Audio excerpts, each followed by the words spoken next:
The University of Wisconsin-Oshkosh Fox Cities campus assists the City of Menasha with video recordings of city meetings. Menasha residents and interested parties can get information about city meetings, meeting agendas, and other documents from the city website, www.cityofmenasha-wi.gov. To express opinions about City of Menasha issues or these broadcasts, contact the Mayor's office, 920-967-3608. Contact the City Alderman. Contact information appears on the website. Or complete the electronic feedback form on the City website. All public portions of the meetings are recorded in entirety and are not edited. Good evening. I'd like to call the City of Menasha Common Council meeting to order. Please rise and join me for the Pledge of Allegiance. I pledge allegiance to the flag of the United States of America and to the republic for which it stands, one nation, under God, indivisible, with liberty and justice for all. If we could have the roll, please. Alderman Hammond. Here. Alderman Schmidt. Here. Alderman Tom Grady. Here. Alderman Ted Grady. Here. Alderman Rapella. Here. Alderman Nichols. Here. Alderman Eisenach. Here. Alderman Sevenik. Here. All are present. Thank you. Thank you all for coming this evening. It looks like we have a big crowd. So for those of you that are new to the whole process, there are a couple points where you can speak this evening. Item D is the public hearing regarding the chicken coops. So if you want to talk about chicken coops, you can talk about that there, but just chicken coops. Then we have our minutes and communications, and after that, there is a section called public comments. At that point, you can talk about anything you want. There's a 5-minute limit, and then after that, we're going to move the chicken item, because I'm assuming most of you are here for chickens, up to the top of the list, and we'll have our discussion on the council at that point, and then we'll take a vote, and we'll see where everything goes.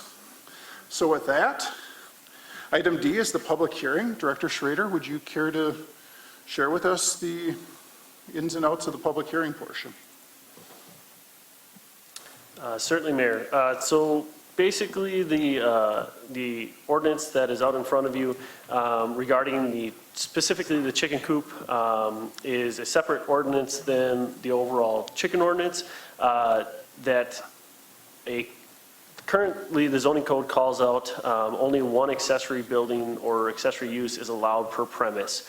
This would be basically adding the terminology chicken coop to that to allow for one accessory building plus one chicken coop. So if this was not added, it would not mean that you could not have a chicken coop. It would just mean that that would be counted towards your accessory building or, for instance, a shed. So if you have a shed currently on your property and you wanted to have a chicken coop in the future, per our current ordinance, you were not allowed to. And with the proposed ordinance that this is accompanying, we thought it best to bring this forward as a topic of discussion to add basically an exception to also allow a chicken coop in addition to an accessory structure. So with that, if there's anyone who wishes to talk specifically about chicken coops, I would invite you to come up to the front now, and I need your name and address for the record, and we'll go from there. Anyone? So this is just chicken coops, not chickens in general. So, well, okay, well, we'll close the public hearing and then you guys can talk about chickens and chicken coops in a couple minutes, if that's okay.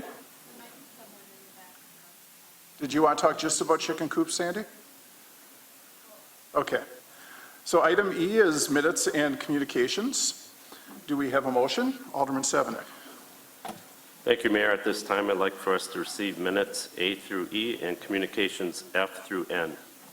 There's a motion and a second. Is there any discussion? Seeing no discussion, all those in favor? Oh. Stan? Can we give the mic over to the chief? Sorry, Chief, I'm putting you on the spot. Chief, we have a letter here talking about the Sheriff's Department handing over 441 responsibility to our departments now and possibly maybe, would it be 47 also, or just? But anyways, can you address that? Because it seems like we're doing a shift where they're taking what was always their responsibility and putting it on us. And, you know, with the taxes and stuff the way they are, it's just, here it's passing the buck in my opinion, but after reading the letter, I understand it, but could you explain to the public for the TV so that they understand this better? Yes. So recently we had some correspondence with the Winnebago County Sheriff's Department, excuse me, in regards to performing primary traffic jurisdictions on Highway 41 and 441. For what that means for the city of Menasha is we would be looking at increased services provided to Highway 441, specifically the center line east, going eastbound from Midway Road to just west of Oneida Street.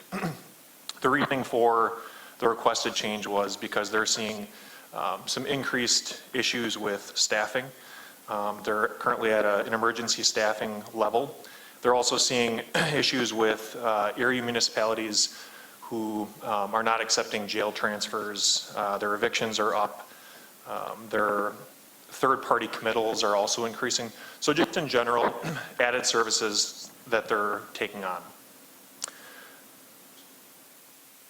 Additionally, I guess, what that means for our police department is we would, on average, in 2021, we saw 470 law enforcement-related calls for service in that specific area that I was mentioning.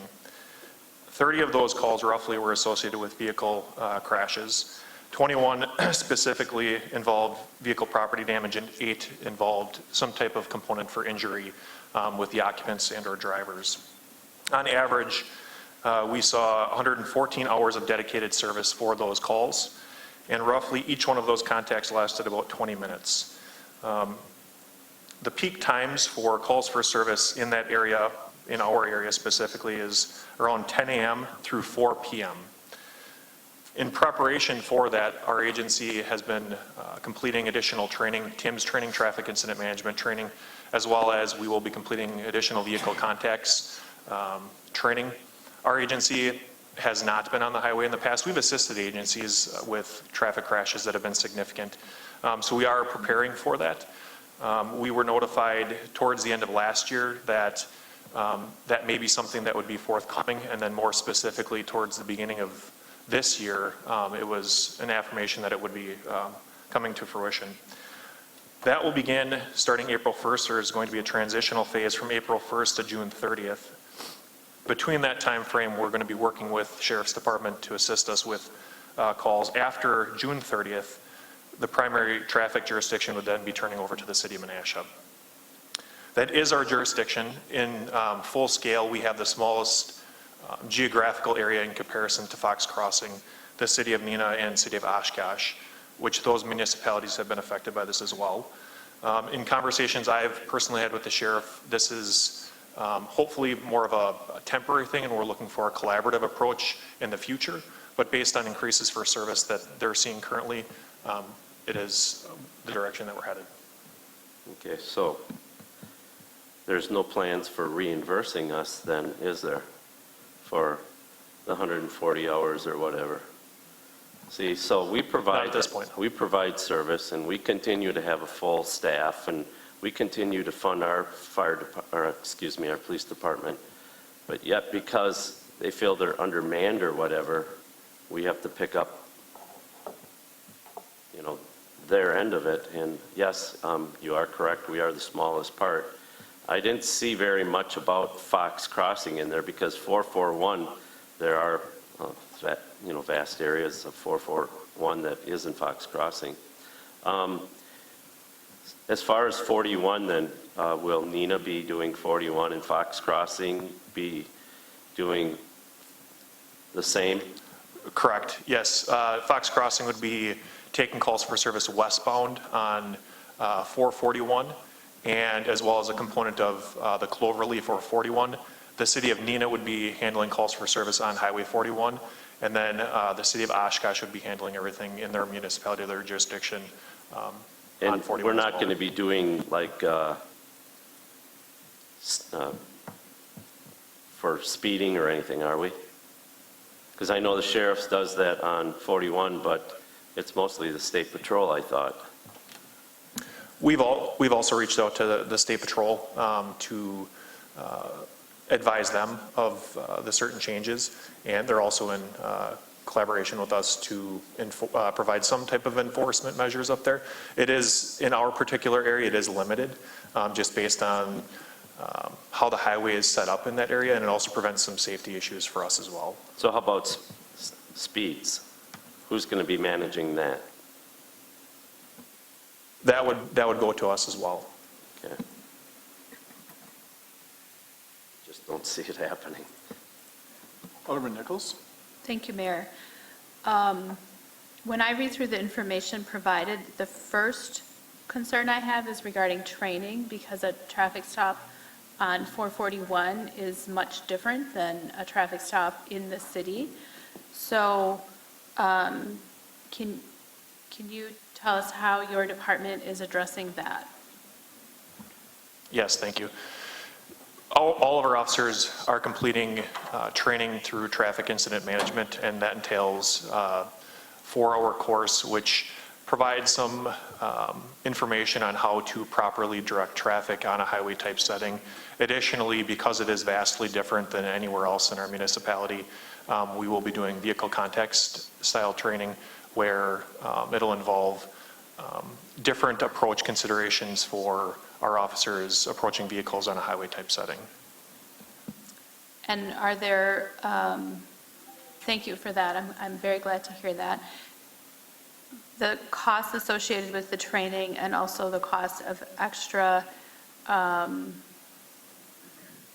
equipment, and resources on our part, will you be tracking those things? Certainly. Okay. And then, of course, if there were, let's say all of our resources were tied up on 441 for some reason, and another emergency occurred somewhere else in the city, how are we prepared to handle that?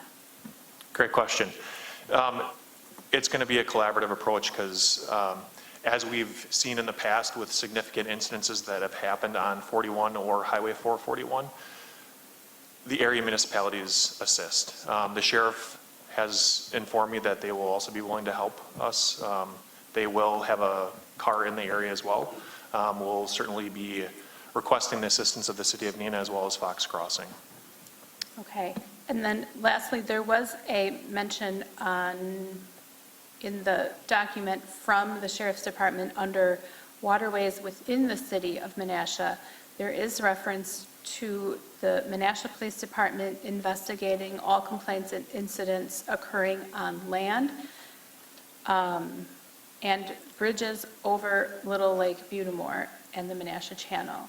So it's been my understanding that our police department has not been in charge of enforcement over the bridge, on the bridge. And so is this changing that? It is not. Okay. I just wanted to make sure. I have a lot of mixed feelings about this. What I think all of this makes very clear is the necessity for more shared revenue to come to our municipalities to, because of the limits and restraints that have been put on us over the years. And one way to do that, where we see the biggest impacts and the ones that might be most noticeable to citizens, is in the areas of public safety. I have a question. Thank you, Mayor. I have a question for the city attorney then. I know that when you do take over different areas like that, you need to change the ordinances. Because if we do pull someone over for speeding on 441, and that's not in our ordinance, that person will get away with speeding on 441. Because I knew a friend that actually, he speeded over the Racine Street Bridge, took it to court because our ordinances didn't have in it a speed limit on that bridge, so he won his case. speak to the ordinance regarding the bridge, the Racine Street Bridge.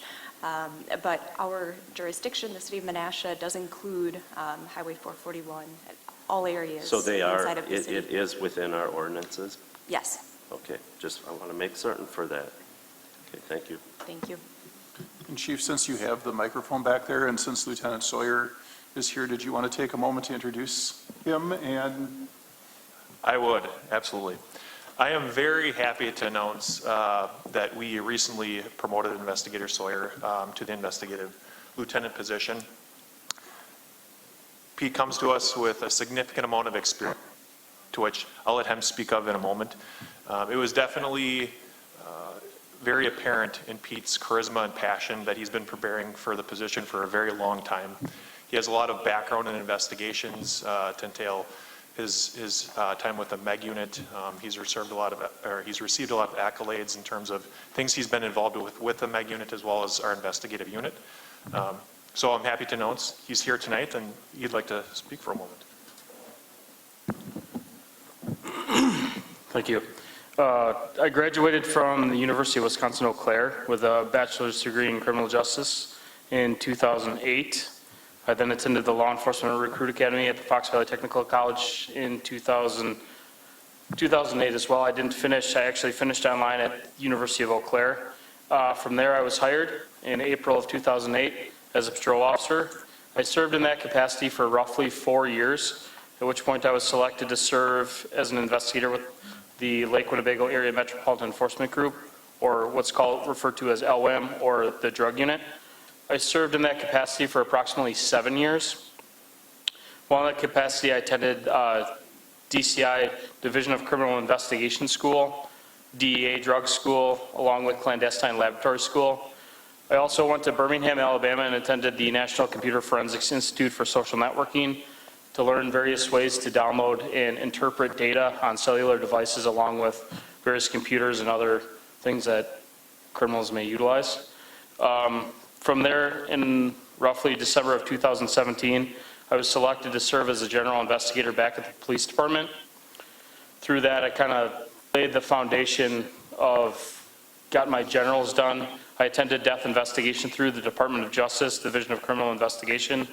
I also attended a number of different trainings to include financial and white-collar crime training, and as of recent, attending investigative ICAC-related crimes, which is Internet Crimes Against Children. In relation to my leadership role or leadership training, I've attended Managing Property and Evidence in Law Enforcement, which was through the International Association for Property and Evidence, Emerging Leader Certifications, and Perfecting Leader Certification Track through CIVMIC, Cities and Villages Mutual Insurance Company. I've also attended the National Tactical Officers Association Team Leader Development School, and I'm currently a team leader for the Winnebago County SWAT team. I'm super excited for the opportunity. We have a lot of great people at the police department, and I just look forward to serving in this role. Thank you. Stand up so we can see him. Pete's very modest too. Pete's very modest too.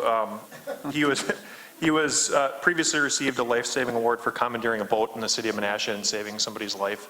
He also was our Officer of the Year in 2015. In 2017, I think he received the Outagamie County Best Badges Award. So we're very lucky to have him. congratulations, Pete.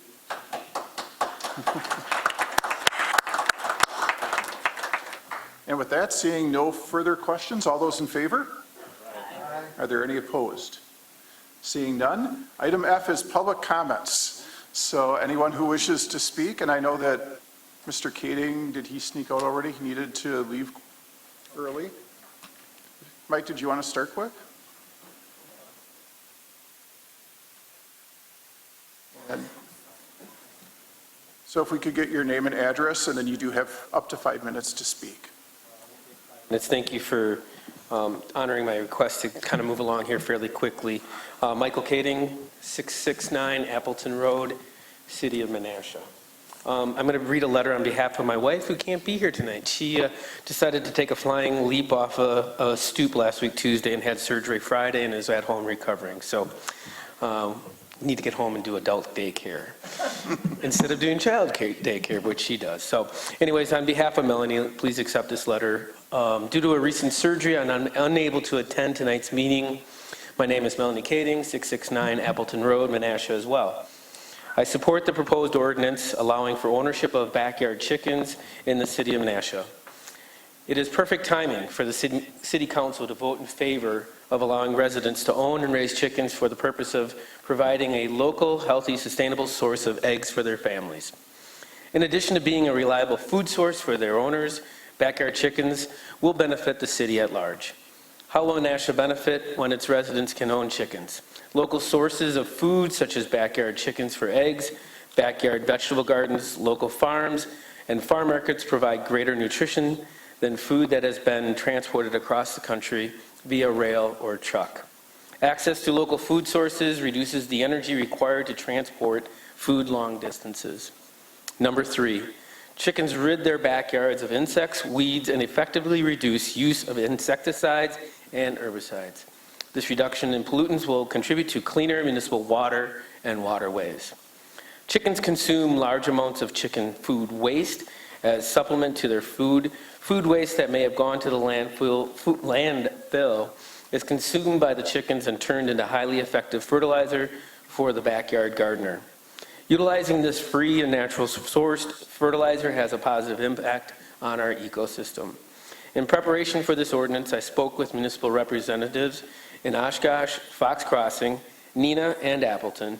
All of our neighboring communities allow for backyard chickens, and these communities have great success. It's perfect time to vote yes to backyard chickens in Menasha. And my comments would be, I've heard it questioned, what do we do if we have a bad chicken owner? I'm going to answer that question with my own question. What do we do with bad dog or cat owners? What do we do with a property owner that doesn't shovel their snow from their sidewalk within 24 hours? What do we do with that same property owner that doesn't mow their grass and leaves it go longer than 6 or 8 inches? I don't recall what it is here. You create a strong ordinance and then you enforce it. That's what we need to do. I strongly encourage the council to accept and approve the ordinance and allow chickens in the city of Menasha tonight, and further allow the development of chicken coops. I didn't realize that was a separate thing, but please also allow the exception for chicken coops in our backyards. Lastly, I'll end. I'm certainly also in favor of the multimodal connection between High Cliff and here in the city of Menasha. I can't think of a better way to get out safely and enjoy the beauty that we have here in the Fox City. So thank you very much. I wish you well tonight. I'm going to step out and go quickly home and take care of the good wife. So good luck on your discussion. I look forward to receiving an update from either Austin or Rachel about approval for tonight's meeting. Thank you. Thank you.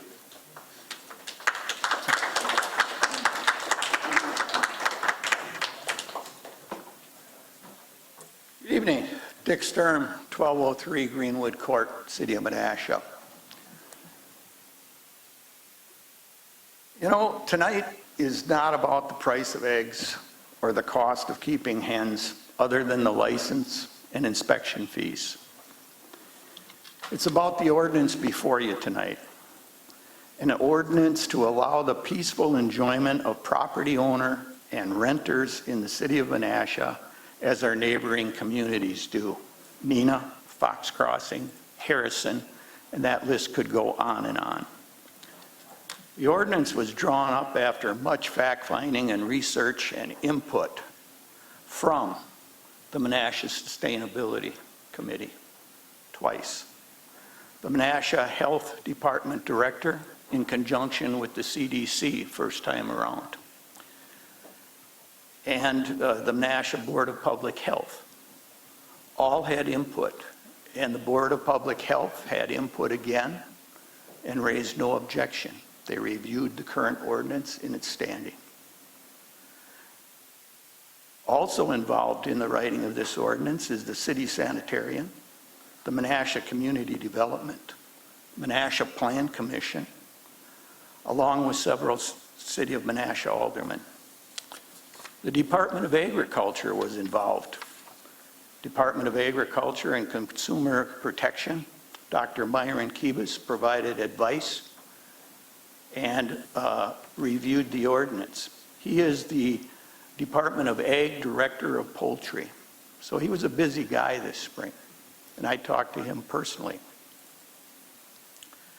These committees and agencies have provided facts to draft the ordinance.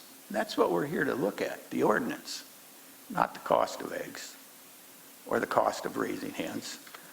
The result of the work is an ordinance that is both workable and enforceable in the city of Menasha. We ask that you examine the ordinance and vote to adapt the ordinance to allow Menasha to move forward as our neighboring communities have. You know, it was brought to my attention that only a small minority of Menasha citizens are going to want to have chickens, while government is for the majority. I would like to point out that this ordinance supports the peaceful enjoyment of the property owners and renters and ensures that all other property owners are not infringed upon. That's important. The majority is not infringed upon. But yet the minority, and I'm not talking about race, I'm talking about voting citizens, that minority still has the right to the peaceful enjoyment of their property, whether they own it or whether they rent it.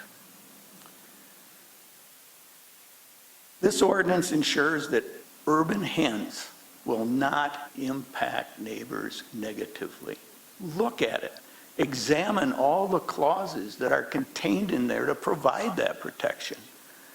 It's workable in our neighboring communities, and it goes far beyond our neighboring communities.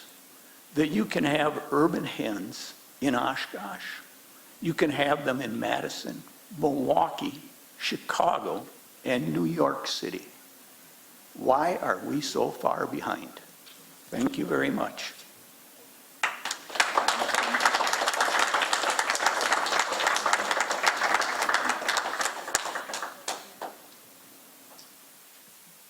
Rachel Dowling, 642 De Pierce Street.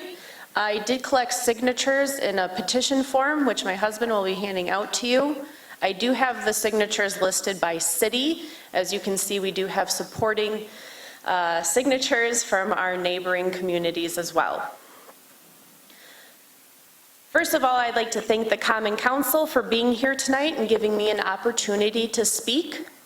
I would also like to thank the Common Council for offering an exemption to the Boys and Girls Club of Menasha. I think allowing the Boys and Girls Club of Menasha to learn about raising chickens and having a chicken hatchery on their property is wonderful. It's a great way to teach our youth in the community the importance of sustainability and care for chickens. The issue of chicken ownership in Menasha has been debated over the last few years. This has nothing to do with egg prices. Our neighboring communities successfully have paved the way for us, and this should be something that we discuss again. There are many great benefits to keeping chickens as pets. Keeping chickens is a great way to promote local, sustainable food systems. But why should you care about allowing the citizens of Menasha to keep chickens?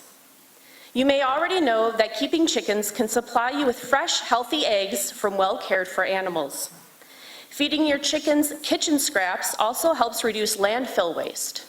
On average, a chicken can eat 330 pounds of food waste per year. Local food systems are better for our environment and better for our health. In addition to growing our own food and reducing carbon emissions via less garbage in our landfills. Our neighboring cities, Neenah, Fox Crossing, Appleton, Oshkosh, Harrison, Kaukauna, Sherwood, and Kimberly have successfully implemented backyard chickens with rules and regulations to keep everyone safe.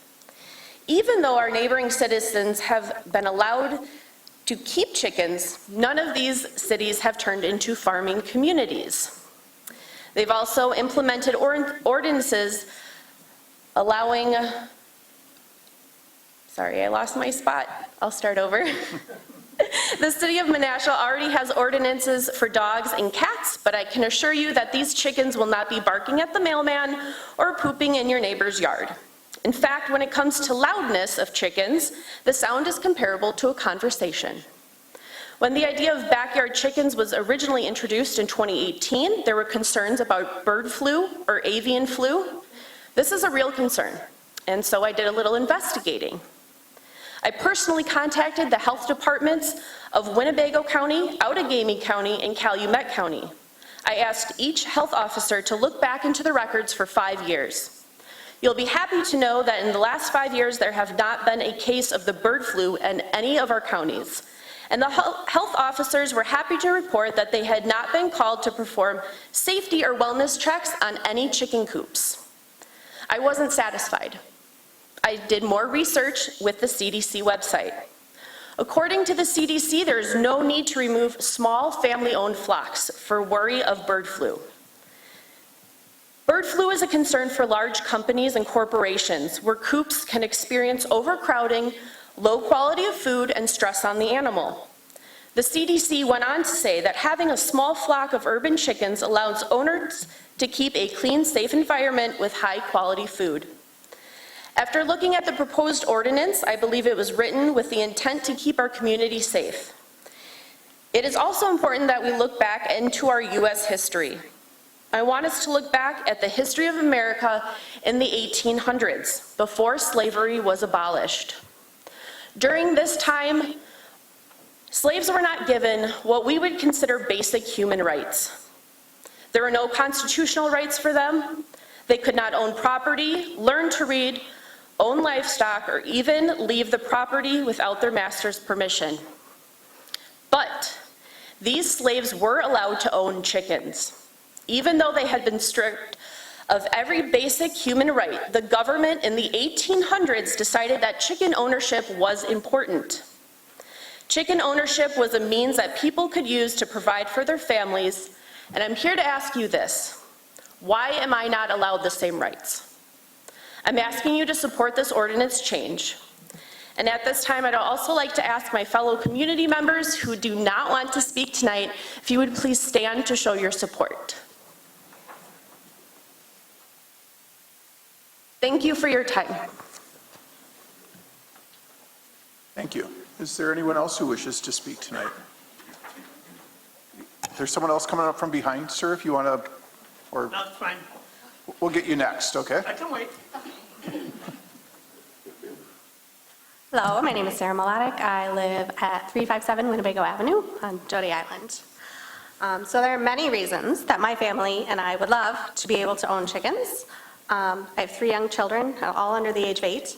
I think it's important to teach your children where food comes from, things like eggs, to teach them about sustainability and food systems. Being in Menasha, pest control is a big thing that comes to mind. As we all know, come May, there's going to be flocks of bugs rising from the lakes, which in turn causes flocks of spiders to fall from the trees.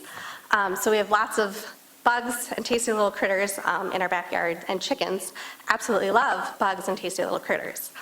So a great way to keep some of those spiders and the lake flies under control. They also provide weed control. In our backyard currently, we have Creeping Charlie invading across our lawn, which is actually an invasive weed.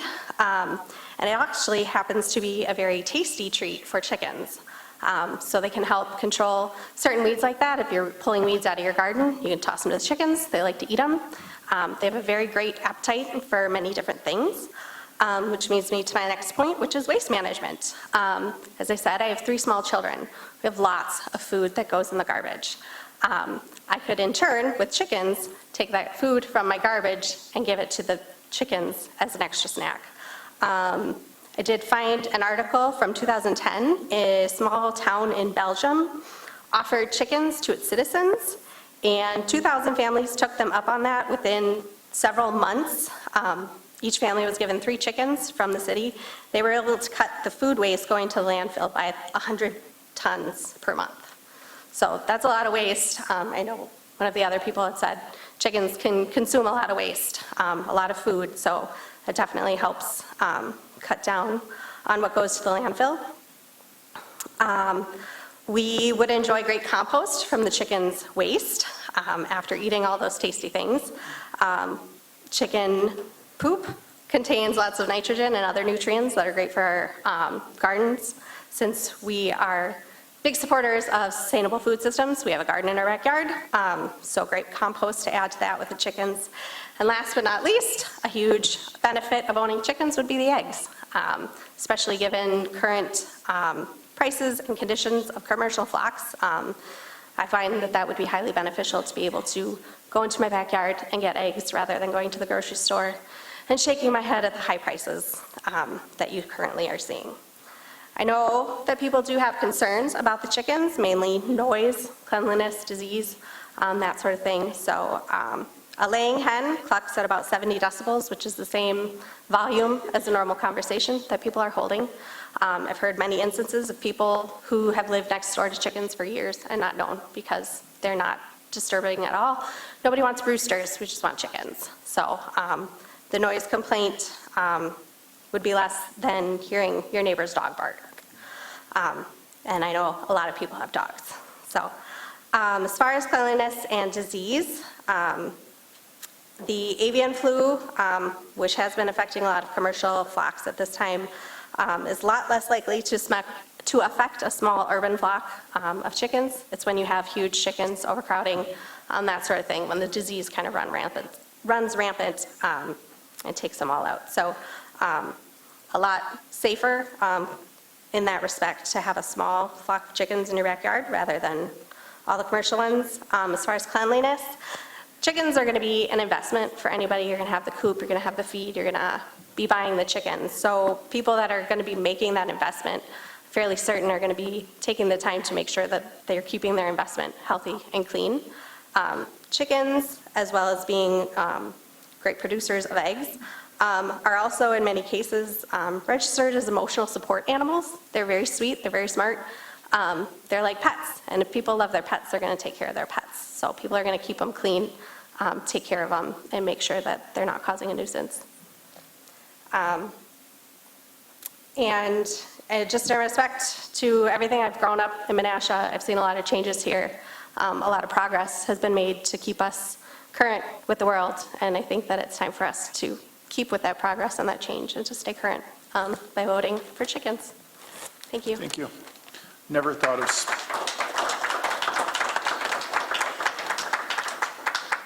I've never thought of spiders as tasty morsels or whatever you describe them as.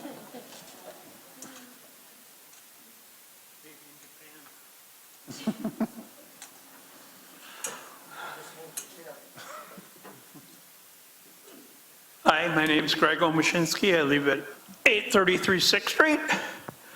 I guess I'm the only one here who doesn't want chickens. Well, chickens are noisy.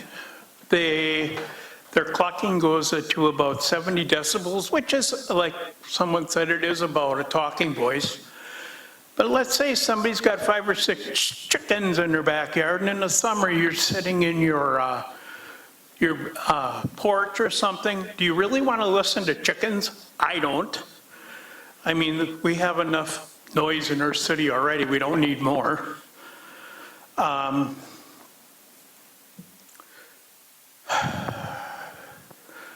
When someone, if they have chickens, you know, especially if, no, I shouldn't say small kids, but what happens to them when the family or the person has them that they don't want them anymore? Where do they go? From what I've read, it does cause a problem at like humane societies and stuff. It takes up a lot of their resources. There's also a lack of veterinary care. Usually veterinarians that are in the cities don't really know anything about chickens.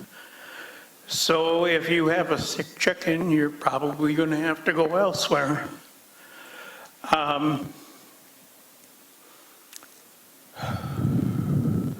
Now, I've heard people saying that, you know, you can feed them food scraps, but chickens do need a specific diet if you really want them to grow well.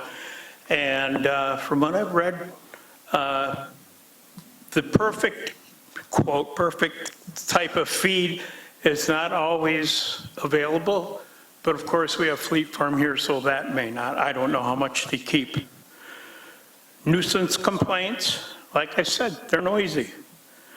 And yeah, they do have a large amount of waste.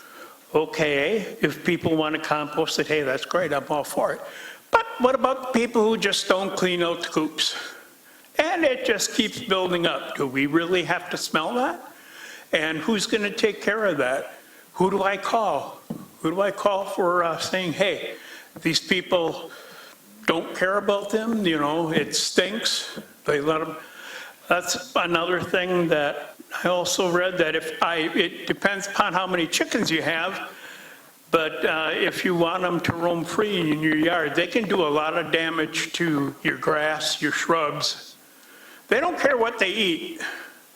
One lady that I talked to, she said we had them for 2 years and we got rid of them because her backyard looked like a wasteland. So, you know, these are things to think about. You know, yeah, maybe it is nice, you know, if you got kids, but you know how long kids are, you know, you get a dog and the kids are all, oh, cool, we have a dog. 2 months later, well, who's feeding it, mom or dad? And it does say that it takes about $10 a month to keep up the coops and things. And another question I have is, what is the, what size coops are we going to allow? How many chickens are we going to allow? You know, I think there's a lot of questions, and I'm not in favor of having chickens in the city. I mean, we've been, personally, you know, everyone around us has it, and I've always been proud to be in Menasha because we always said no. You know, if you, I can't say anymore. Well, thank you for coming this evening. Yep. The other thing, I'll wait.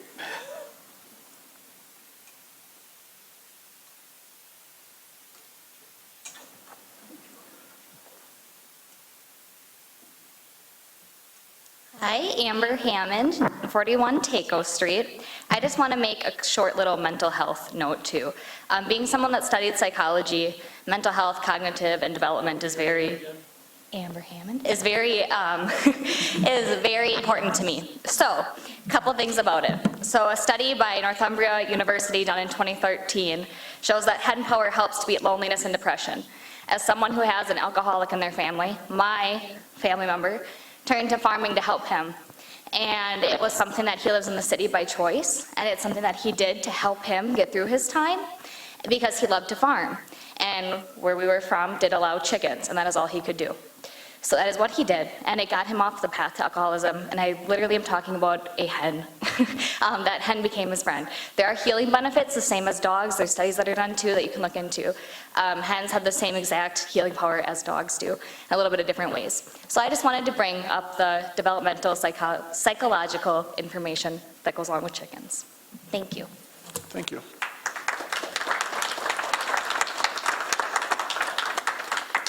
Is there anyone else this evening?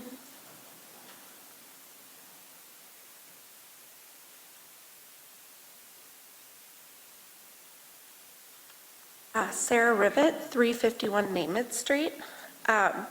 So my list has all the same facts that everybody else presented today. How important it is to have chickens for our garden soil. As an island resident, how important it is to take care of some of those bug problems that we have on the island. My family does not spray for bugs, so all of our neighbors spray and they come to our yard, so I would love some chickens to take care of that problem. However, I want to point out a few things about living on the island and being on the border of Neenah and Menasha. I have 4 children, soon to be 5. We have a large family, and our family sees chickens all over the neighborhood. In yards, staying fenced in, not a problem. And as part of that, my kids have asked, why can't we have chickens? We believe in making our own foods, farming our own food. We're fortunate enough to be able to live on a ½ acre inside the city. And back in 2020, I read an article about using your space, using your green space to create gardens and to create food. We decided, we've been gardeners, we've lived in Menasha, we own a couple properties in the city, we've been Menasha gardeners for a long time, but in 2020, we decided to turn our whole backyard into a garden. Now it's fenced in, so it's keeping that front yard looking how the city would like it to, but the backyard has turned into a all garden space. And as part of that, we've been able to include our neighborhood children to learn about farming, to learn about growing food, to learn about how important it is to be an urban farmer, which is essentially what people are doing when they provide fresh food for their family. Living on the island has its challenges, being that we are in a food desert. There's no grocery store close by, right? And I think of some of my neighbors, my elderly neighbor who she can't always get around. She can't always quickly run to the grocery store. I would love to be able to help her with eggs as we do with garden vegetables. I also think about the waste factor, and having 5 children, I can say that the landfills are filling up. And it's really important that there's less food waste in the landfills. Chickens will eat that food waste. I think it is a basic human right to provide food for my family on property that I own, as long as it doesn't cause harm to another individual or their property. Living on the island and seeing my neighbors that have chickens, I don't know anybody that has said chickens cause harm to them or to their property. In addition, I'd like to ask the city, those of you who are not in favor of this, how do chickens cause harm to our city? What is the problem with our neighbors being able to provide for their family? I saw a quote on the post that the mayor made yesterday on Facebook discussing this, and one person commented that they are excluding Menasha to buy a home because they don't allow backyard hens. I believe in this city. I grew up in Appleton. I had my hesitations moving to Menasha, and I really would love to see Menasha starting to have their reputation as an inclusive community that allows people to live the way that they want to live. Having an ecosystem where our food comes from, it's healthier for our families, it's healthier for our communities, and it's healthier for our neighborhoods. Thank you.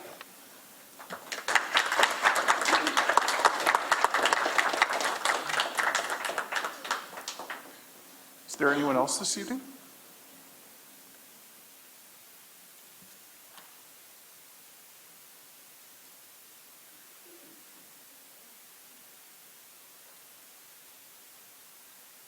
Hi there, Sandra DeBill Taylor, 545 Broad Street. It's very nice to see a large group of people here tonight to express their opinion. While my opinion differs, I'm really happy that they're here.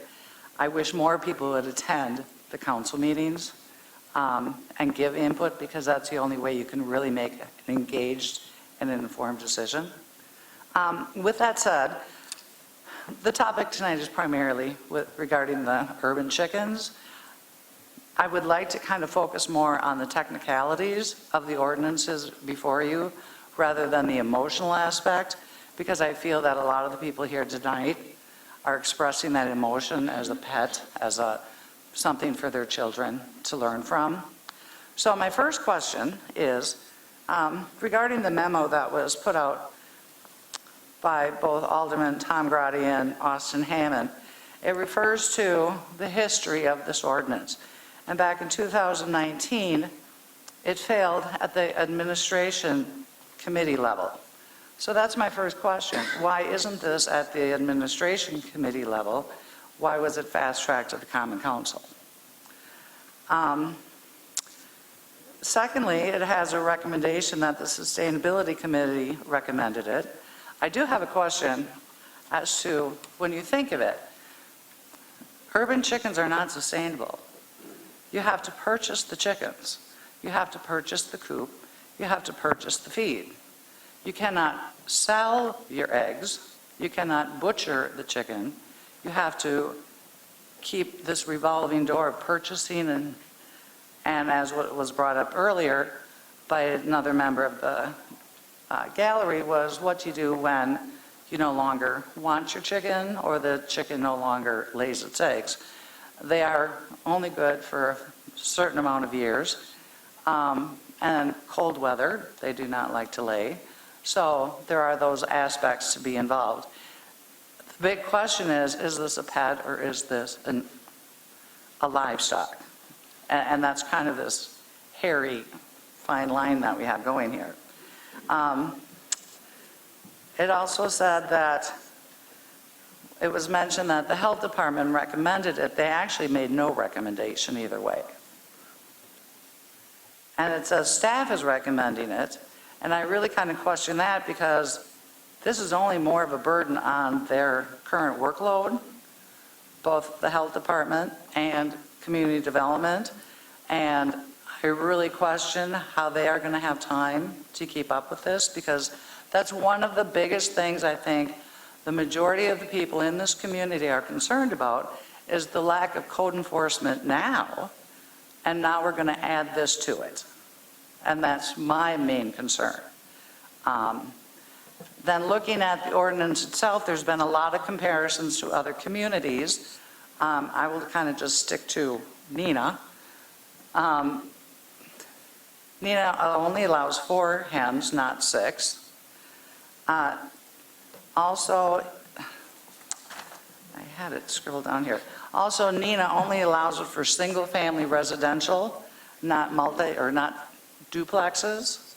And I do have real concerns with when you have a duplex and one tenant wants chickens and the other tenant doesn't want chickens, you're putting your landlord in a predicament, and whose yard is whose, because usually those are shared tenancies. So I think that can open up a problem. And there's other mentioning, like even Fox Crossing, they allow them, but they also allow open burning of leaves. You know, there are discrepancies between our communities. Neenah, the one ordinance before you tonight, the one that really kind of bothers me the most is the changing of the ordinance regarding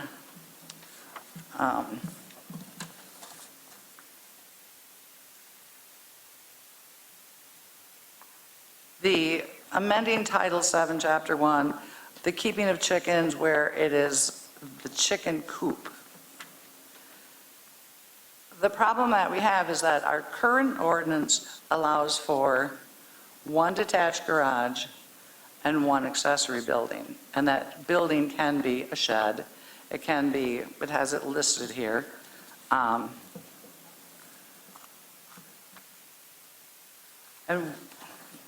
you can have 1 detached garage, and that's in addition to if you already have an attached garage.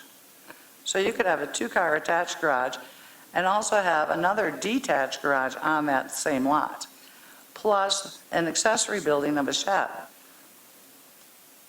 Now they want to change the ordinance that in addition to all that, you can also have a chicken coop.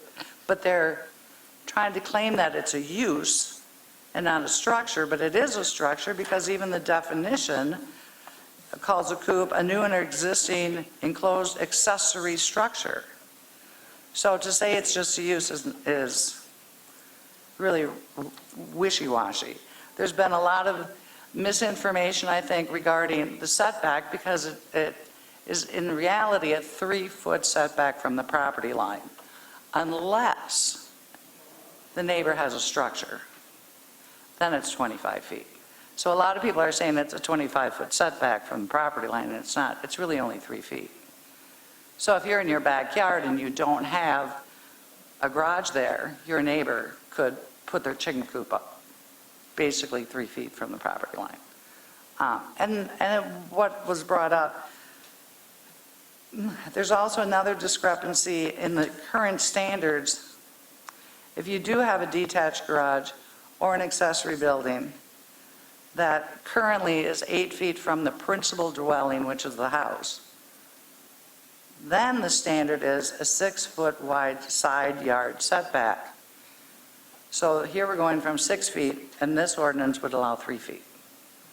So I just have lots of questions on this. And then another one I am concerned about is that if there is a complaint, that the health officer or designee would give a reasonable notice of no less than 24 hours before they would come and inspect. Currently, if we have a fire pit and the fire department gets a complaint, they come immediately, check it out. If it's not in compliance, they put out the fire. They don't wait 24 hours to check out the fire pit complaint. So there are, in a perfect world, if we had a really good, strong code enforcement, yeah, but we don't. And that's my biggest gripe with the city, and everything is on a complaint basis. So you're putting neighbor against neighbor. People, you know, the staff is not driving around checking on things. The burden is put on friction of the neighborhood. So I just ask that you really think this over. And there are other communities that don't have this, such as Little Chute, which recently voted it down. So wouldn't be the only one. And then just really quick, I did want to, I could say a few more things, but I'm going to bite my tongue on it. Other items on the agenda, though. I am asking that you seriously contemplate the resolution to develop a multimodal bicycle and pedestrian connection to High Cliff State Park. Nowhere in the memo or the resolution refers to Broad Street. It all refers to 440 or 114, that part of the connection. Yet back in 2020, at the height of the pandemic, the city, the mayor, and I believe East Central Wisconsin Regional Planning decided to route down Broad Street, an off-street route that none of the people on Broad Street were aware of. We were given absolutely no notification. I contacted East Central Wisconsin at the last meeting that they had for public input. They invited anyone in Calumet County was sent a letter, but no one on the proposed route. We currently have a route, the Friendship Trail, that goes down First Street, where it's a lighted intersection to cross Racine. That was the safe route to take you down to Jefferson. However, the Bike Federation and the mayor decided to go down Broad Street and cross Racine, even though a median was put in for safety reasons. But then the median was cut out to allow bicycles and scooters and motorcycles or anything else. The reason they wanted that was the shortest, quickest route to Jefferson. But all the residents that live there, especially on the 500 block, we're not given the shortest, quickest route. We have to go around blocks before we can access either Taco Street or eventually the Racine Street Bridge. So when this resolution gives power to the Director of Park and Rec to take necessary action to undertake, direct, and complete the approved project, and I guarantee you there'll be no input from the residents of and property or business owners on Broad Street. I'm referring to the east side. And lastly, I was glad to see that the Water Street engineering design proposal that's in your packet tonight did include the names and the amounts from the other firms that submitted a proposal, and it wasn't left up to an open records request. Thank you. Thank you. Is there anyone else this evening? Okay, seeing no one else. Alderman Seven. If there's no further folks that want to speak, I would like to suspend our rules and move the matter to item K so that we can address the ordinance that most of the folks are here for today, so that they don't have to wait for our meeting before we get to their point. Otherwise, you'd have to sit here a very long time. Is there any objections to moving it forward? Seeing no objections, we'll move up to item K1, which is ordinance, you actually got ordinance 1, Tom. 01. Alderman Grady. Thank you, Mayor. I'd like to move forward with the ordinance 01-23, an ordinance amending Title 7, Chapter 1, Section 7113 of the Code of Ordinances, creating subsection D, the keeping of chickens in the city. Do I have to say Menasha? It's not on here, but introduced by myself and Alderman Hammond. Is there a second? Second. It's a motion and a second. Do you have discussion, Tom? First, I'd like to thank everyone for showing up tonight. I could add more too, but it just gets to be very redundant. You've spoken your points greatly, even the two negative points. Personally, I wouldn't have chickens, but I don't think I'm in the position to deny other people to have them. Some of the suggestions about chickens going into the neighbor's yard, it's more of an issue, I feel, with dogs going into other people's yards. If this, what has gone through with all the committees, I thank all these various committees that this went through also for all their time and effort. It was a lot of work to put this together in order for people to have chickens that want them, that will respect them. If we had ordinances like this put together for people that own dogs, it would be another big star point for the city of Menasha. There are bad dog owners and there are good dog owners. I'm hoping and believe that the people that want chickens are going to be good chicken owners. So, with complaints, I think the number was close to 400 some animal complaints in the city last year. And it's dog and cats. 32 bites, animal bites within the city, dogs and cats again. I don't think we'll have that big of an issue with the chickens, with the few people that are really wanting them, as you can see for their conviction tonight. So I hope that my colleagues can understand and would move forward with the respect for these chickens. Thank you. Alderman Hammond. Thank you, Mayor. I'd just like to go off of what Alderman Tom Grady was saying, with just gratitude for the folks here in the room, Rachel and Melanie and Dick. Thank you for your efforts over the last couple of years of working on this. You've been tremendous in this. I want to thank my colleague for working with me on this, but also introducing it a few years ago when you tried. City staff, various commissions and committees that have been putting an awful lot of work into this. And there's so many well-spoken points both in opposition and for this ordinance, but Dick, you made a really good comment that this ordinance is both workable and enforceable, and I'd really like to second that thought of it. Just with all of the hands that were put into this ordinance and different input and different perspectives, we've tried to think of everything that we could to make this a good ordinance. The guardrails, if you want to think of it as that, to keep ownership of chickens very straightforward with this is what you need to do in order to do it. Neighboring municipalities are allowing it, and it's hard to watch when sometimes it feels like this, and maybe it doesn't feel like this for all of my colleagues and everyone here in the room, when we're behind the other municipalities that are neighboring us on things, and you kind of watch to the side. And I think we should be proud of our community, be proud of where we're at, and it's okay to be different. I'm not saying you always have to follow the crowd with everything, but it's hard when it's something that seems so basic and straightforward.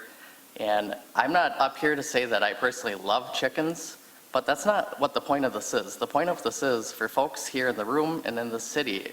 If you want chickens and you are a law-abiding citizen that meets the criteria in this ordinance and you're going to follow the rules, you should be able to own chickens. And for the folks here and in the city that don't want to own chickens, please don't. We're not making you, and I'm not asking you to own chickens. So those are the things that I just kind of wanted to highlight. So just an immense amount of gratitude for the folks that have been working on this. And my pitch to my colleagues is, you don't have to own chickens if you don't want. Just think of the folks in the community that very well might. The numbers are relatively low in our neighboring municipalities that own chickens. One that comes to mind, I believe De Pere has approximately 15 residents that are registered to have chickens. But this ordinance is both workable and enforceable, and I really hope you'll join me in voting for it. So thank you. Before we go forward, I just want to make a comment on someone who asked about process and why this came to Common Council rather than Administration Committee. So our process is that committees that have aldermen sitting on them, those items would go directly to council. If there's no alderman sitting on that committee, then they would have to go to a different committee before they would go to Common Council. Since the last time this came forward, there has been an alderman placed on the Sustainability Board, and it was changed to a standing committee. So that's why last time it went to admin, this time it came to council. There was no recommendation from the Health Department. Someone had said that there was I don't remember if they said it was for or against from the Health Department, but there was no recommendation. And staff only recommended that we have an effective date of April 1st. They didn't recommend for or against the ordinance, but we didn't get any notion on a effective date. We should have some sort of effective date if this moves forward, so we have time to set fees and the process to apply for that. So those were the couple things that I wanted to comment on that the audience did comment as well.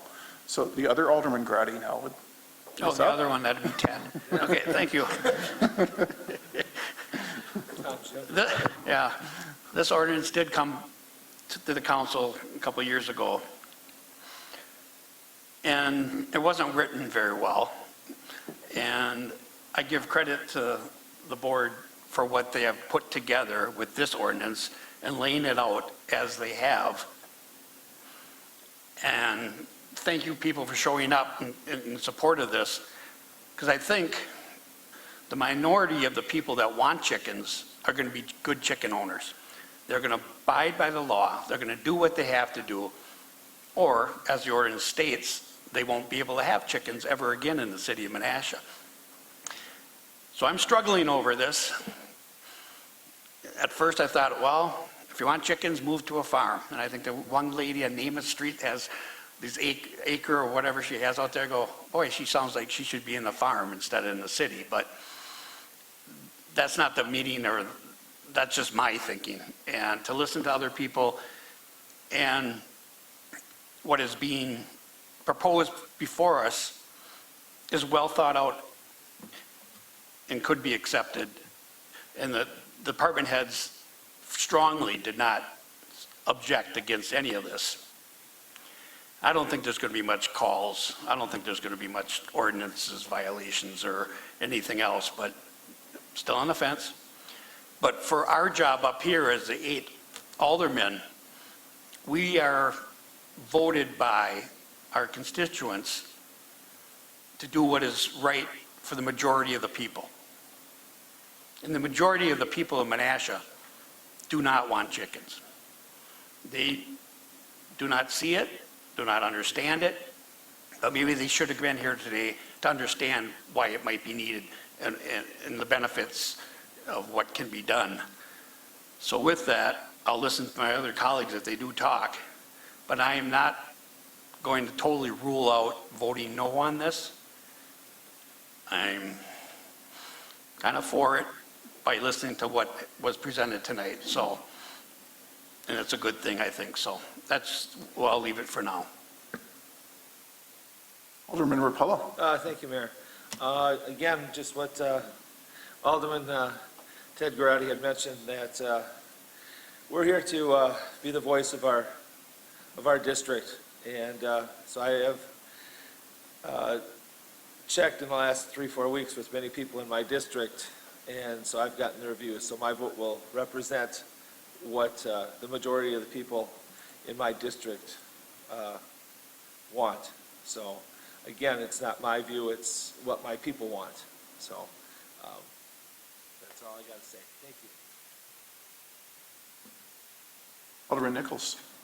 Thank you, Mayor. I have some questions and then some comments. Reading through the ordinance, I'm not sure who can answer my question either. I think it might be Health Department, but it might be City Attorney, so I don't know for sure. But my question is, in reading through the ordinance, I noticed that everyone who wants to have chickens needs to have them registered with the Wisconsin Department of Agricultural Trade and Consumer Protection, and that is pursuant to a state statute. So who can tell me the purpose of that, and what happens if someone were to have a flock that is not registered with that state department? Christine, can you answer that or not?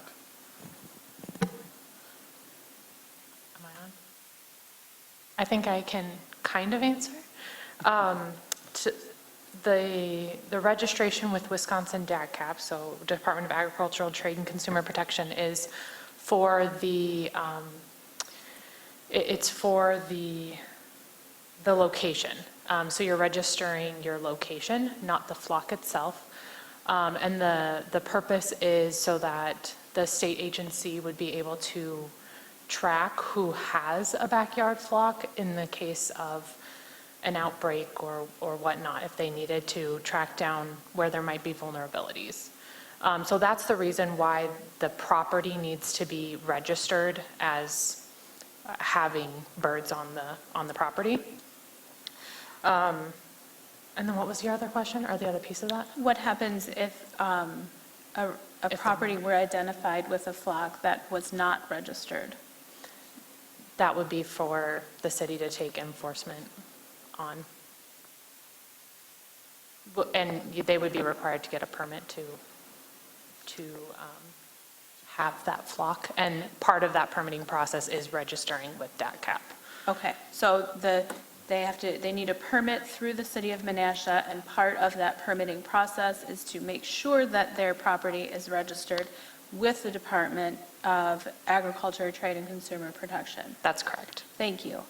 And one more question regarding that. Is this a step that isn't required of other, I'll call them pets in this instance? Is this a step that's not required of other pet owners? So this is an additional step for folks who wish to have a flock of hens? To my knowledge, that's correct, yes. Okay, thank you. I think that's an important thing to remember moving forward, that these folks not only have to have a permit from the city of Menasha, but they have to register with the Wisconsin State Department of Agriculture, and it will be mandatory for them to do that as part of the permitting process. A few comments that I have regarding this. This is actually the third time chickens have come before the city council. It was in 2011, I think, was the first attempt. And there were significant and important changes made to the proposed ordinance the last time it was here. And so each time this has come, I believe the ordinance has been strengthened each and every time that it's come before us. I'm grateful that it didn't have to come through admin, because, man, it's a struggle to get it out of committee. I think, in addition to the extra permits that folks need to hold, it's also really important to remember that flock owners need to work hard to protect their flock from predators. I cannot envision chickens roaming the neighborhood like some folks' dogs and cats do. They're going to need to be either in their run or in a caged yard. And they need to be sheltered at night to be protected from nocturnal predators, in addition to And during the day, they need to be protected from predators from the air, as well as dogs and people, quite frankly. So this is not the sort of animal that just will roam neighborhoods and aggravate folks. I mean, there's a cat in the neighborhood that uses my front garden as its litter box all the time. And dogs constantly roaming the neighborhood, and dog owners that don't pick up after their dogs. And it is the most frustrating thing. And I don't think that we should use those bad examples to prevent someone else from the enjoyment of their property with another animal that will be protected by its owner. I will be voting to support this ordinance. Seeing no other, there is. Rosita. All right, thank you. I actually wrote this down because I really suck at speaking, so I'm going to No, read you don't. my notes. You do just fine, Rosita. All right. So I've had many people reach out to me for and against this. A few people have told me they want to be more sustainable and know where their food comes from. And for that reason, I can see allowing this. Most people for it are giving me the reason of they want to do it because the price of eggs are so high, which this would be a reason for me not to pass it, because the cost of building and maintaining the coop and feeding the chickens, the cost of eggs will definitely be higher than at the store. I do get concerned with a few things. In the ordinance, it says renters can get permission from their landlords to have chickens. I get concerned that the renter will just forge a letter. So my question is, are we going to be contacting the landlord and verify that this is allowed? The ordinance says coops with or without a chicken run. So does that mean the yard needs to be fenced in if there is no chicken run? Because the ordinance does not state that it will be needed. It states that it needs to be cleaned daily. Most people don't even clean up their dog poo daily. And we obviously are not sending people to check on this. So will the waste start to smell? And when it is cleaned, can this be just tossed in the regular garbage for those that don't have gardens? I have a concern about if the chicken gets sick, will people get the vet care for the chickens, or will they just take it out to the country and release it? Or worse yet, just let it run loose in our city. I was told that if a person has chicken and doesn't pull a permit, then they are told that they can't have chickens. So I asked if there would be any repercussion for this, and the response was, well, they just can't have chickens. So I'm curious on how many people are just going to go have chickens without a permit until they get in trouble, because they won't get in trouble for not pulling the permit.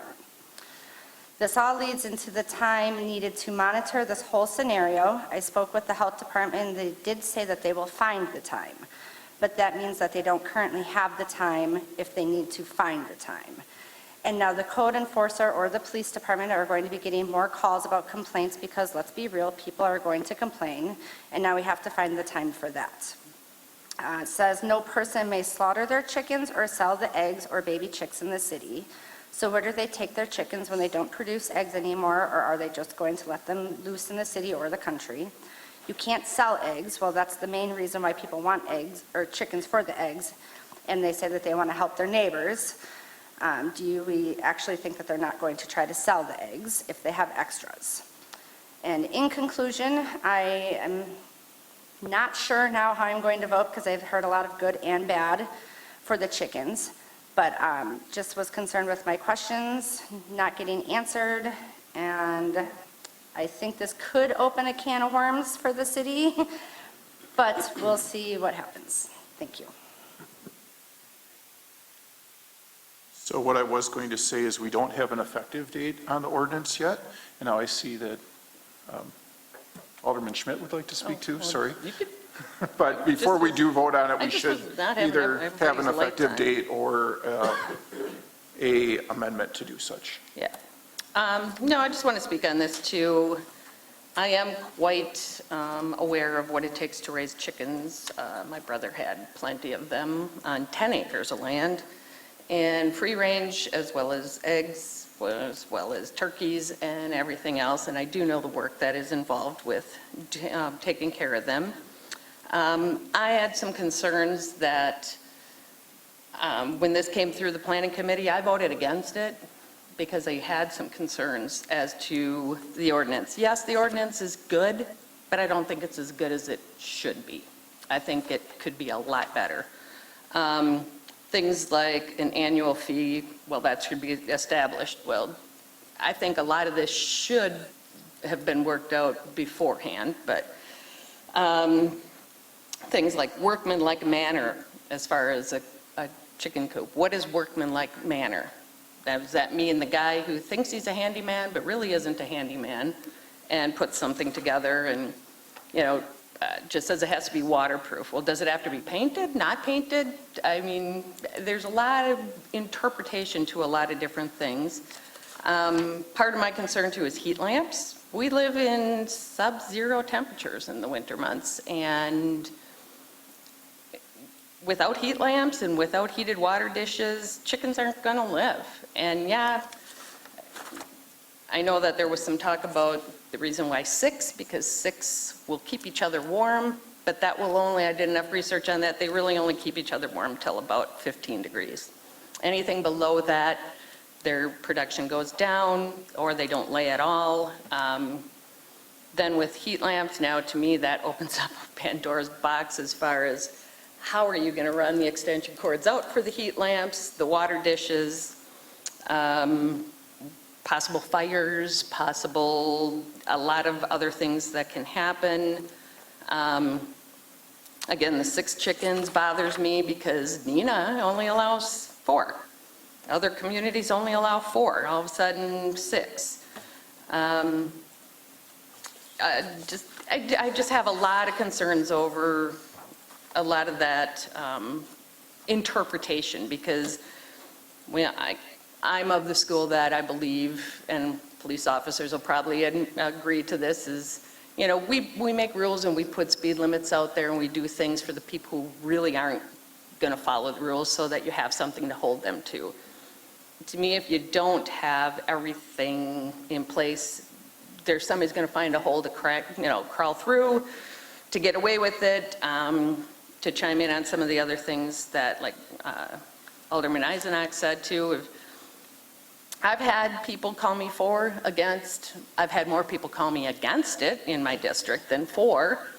And when I asked the question for the few people that did call me from my district as to why do they think it's a good idea? Well, everybody else is doing it. Well, that's not a good reason to do it, in my opinion.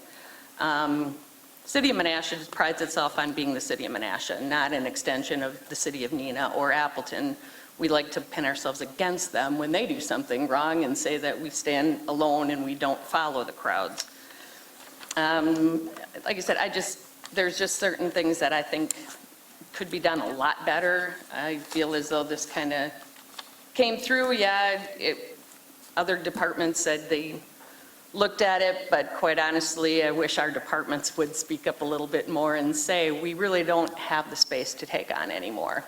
We get the things of, well, whatever the Common Council tells us to do, we'll find the time, we'll make the time. Well, that means something else suffers because of something else coming down the line, and I don't like that. We are already running, when we do budget meetings, we're already over budget, we're already so close to budgets, we're trying to squeeze from here and from there. And we have the residents, again, yelling at us, our taxes are too high, our taxes are too high. We don't like that.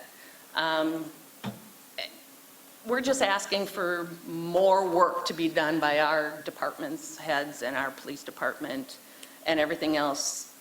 Unfortunately, yes, for a very small group of people. And I have to say, when I look at my district as well, just like Alderman Rapella said, I have to go with what my constituents in my district have said. And my district, from what I've canvassed and phone calls I've gotten, they don't want them. They say, go out to the country. And I understand the whole thing. You want sustainability. You want to be able to take care of yourself. You want to be able to have eggs. There's local farmers you can go and buy farm eggs from. it doesn't have to be end-all be-all within the city of Menasha. So, thank you. Alderman Grady? Thank you. Just a couple of things I forgot to say the first time I was talking. People here with their pros for the chickens were good. They were good statements. They were facts. The people that didn't want chickens just said, no, I don't want them. Well, okay, good for you, but it's still, don't have them or whatever. But I received a call this morning, from a gentleman that I kind of admire and appreciate. I won't say who he is. And he made some good comments. And I respect his judgment. I respect the fact that he probably will not have chickens, or they might not have them. But he's looking out for the well-being of the city of Menasha and getting with the times and getting with what other people are doing. So the other part with the eggs, nobody really said they're having chickens because they want the eggs. So it's a benefit to the chickens. So this is really, really tough. And I'm glad the support that did come out here tonight.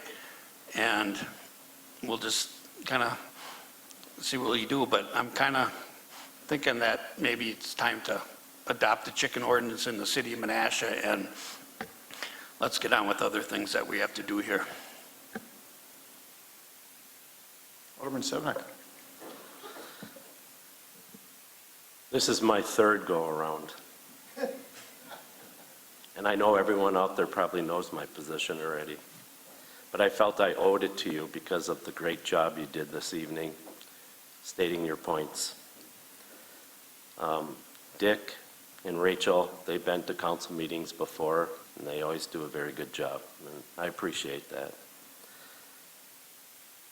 I personally think that the comments that were made by my colleagues tonight, and everyone in the gallery, I mean everyone, you made excellent points. They're all good points. But the fact of the matter is that this is a city, and I'm actually looking out for the chickens. I don't think it's fair for chickens to live in small areas. Actually, if I could, I would restrict it to size of lots. If the lot, I know Rachel has like a double-size lot that, she probably would fit the standard. But I don't think it's fair to chickens. And I know that Austin's wife talked about the emotional thing. You know what? That's true. It really is. I have been educating myself on this issue big time because, it was 2011 and then it was, 2019? So times pass, things change. And I saw a chicken run to a truck because he loved his owner so much. Don't tell me chickens are not also emotional, So, but especially the lady in the back that lives on Doty Island, you're the only one that said, I want to know why you're not going to vote for this. And this is my main reason. It's my job up here to make sure that we can enforce our ordinances. I don't think this ordinance can be enforced. And it's not fair to the rest of the community. And you know what sucks about that is that we have other situations. The fire pit was talked about, that's not enforced. I bet you half the people in the city that light a fire don't have a permit. And there's a reason for those permits, just like for chickens. There are people that own dogs like myself. I'm a dog owner, proud dog owner. My council makes fun of me sometimes about how much I love my dog. But there are so many people that don't go and get their license, and there's a reason for that. I remember my first years on the council back in the 80s when there were kids that got rabies. We haven't heard about rabies in a long time, but that's a big reason for why people need permits and licenses. And then, of course, the one that I know that bothers Randy probably the most is we have other ordinances that aren't enforced because we don't have the staff time to do it. And it's like trailers and campers and boats parked in the front yard. And someone had mentioned they don't cut their grass, they don't shovel. And you know who's been enforcing those things? People that shouldn't have to. Me, Randy, other aldermen that have been calling because some lady slipped. I watched a lady slip on a sidewalk just 2 houses from me because the lazy son of a gun doesn't want to shovel. And he hasn't shoveled since he moved there. And we're not enforcing this stuff. So when I read this ordinance, and it is better than the past ordinance, and the point that Alderman Nichols brought up about the state, that's the best part of the ordinance. Why? Because of the bird flu. Bird flu is serious, very serious. It's not just for chickens, it's also our wildlife, and it's not just birds. I just read an article how the seals in Chile have bird flu. I found that really weird, and humans can contract bird flu, although it is very rare. It is very rare. And this past year, we had one of the worst cases ever. And then, you know, we had 58 million chickens that had to be destroyed because of this. And then I know some of you are probably thinking, well, that's not backyard chickens, but it is. It is backyard chickens, because there were over 441 cases. There were 441 that were reported to the government. I forget the agency, but if you need that, I'll provide it for you. 441 cases. How many were not reported? Because they were backyard chickens. So there's a lot of these factors. I didn't want to say anything tonight because I don't want you to feel bad about this. It may pass, it may not pass. I personally, and please trust me when I say this, I really believe that the people that want chickens in the city of Menasha will do the right thing and follow this ordinance. But God darn it, there's so many people out there that just don't. Easter's coming around. Oh, you can have chickens now in Menasha. And before you know it, you got our police running after chickens. We have our community development department that hasn't been given any guidelines really on how they have to enforce chickens. We have our health department that I know is not in favor of chickens. I've talked to these people. So I'm going to be voting no for that reason. But please do understand that I'm not doing this blindly. I'm doing it for the same reasons as Ann and Randy mentioned. People overwhelmingly move to the city, live in a city because it's a city. It's not a farm. And this is a farm animal. And I truly think that those of you who are in the gallery and others will do a good job, but there's just too many bad apples that ruin it for everybody else. And if we don't have a chicken ordinance, we don't have to deal with it.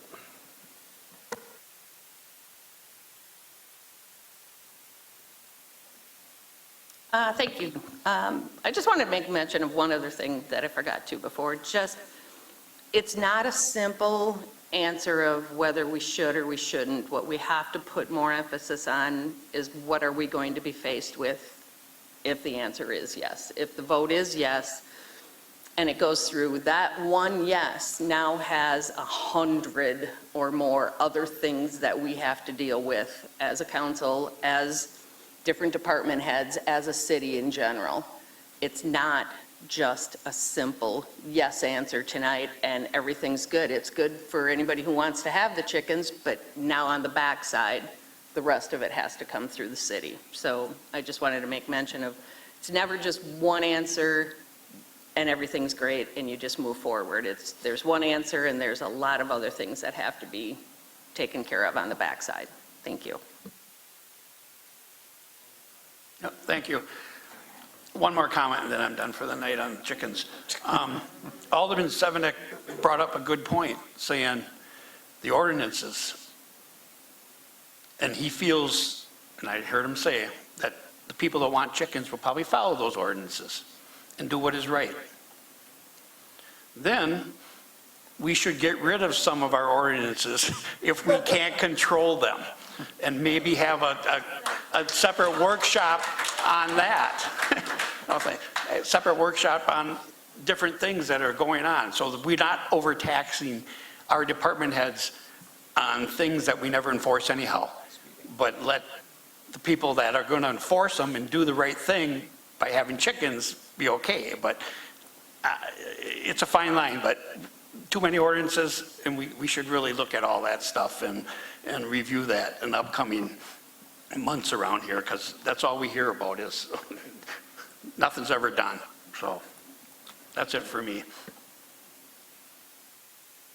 At this point, I'm going to ask the city attorney if I need an amendment for the effective date, or if the two current people can include that in their original motion. Which way would you rather have it happen? Just add the amendment. Do we have an amendment for an effective date then? Please. Yeah, we're going to have to take a vote on it then. We can add to that amendment then a starting date of April 1, Okay, is there a second? 2003? I have 2003, not 2023, I mean 2003. Yeah, right. I'm going back. There was an ordinance back in the day. Okay, so we have a motion and a second to make the effective date of the ordinance, if it passes, the 1st of April. Alderman Sevenick? I just want to state that I will vote for the date change, but I will not vote for the ordinance. And the reason I'm voting for the date change is in case it does pass, and then the community has that option to start it up as soon as April 1st. Alderman Eisenach? If we do the date for April 1st, is that enough time to get all the ducks in a row that we need to? That's what staff had recommended. So I believe that would be enough, sufficient time. Okay. Thank you. Sure. I don't know if I really need a roll call vote. All those in favor? Are there any opposed? Okay, we'll take a roll call vote then. I know I'll need a roll call vote on the second one, but.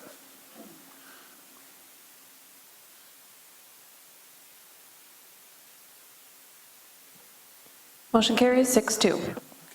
So now, the motion as amended. And I don't think there was any more discussion. You do have more discussion? Make sure that everyone understood, I voted yes for the amendment, but I'm not voting for the chicken ordinance. Sure. Seeing no further, this is the motion as amended.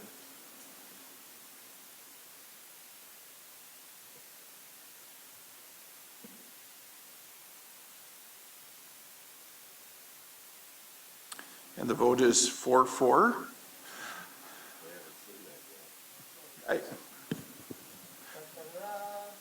So being that Appleton, Fox Crossing, Harrison, and Neenah, all of our surrounding neighbors, have determined and shown that their residents can be responsible and own chickens, I also believe that our residents can be responsible. I don't know if I can vote anymore or not, Ken. I know that you showed it. So I'm going to vote for as well to break the tie in favor. Motion carries 5-4.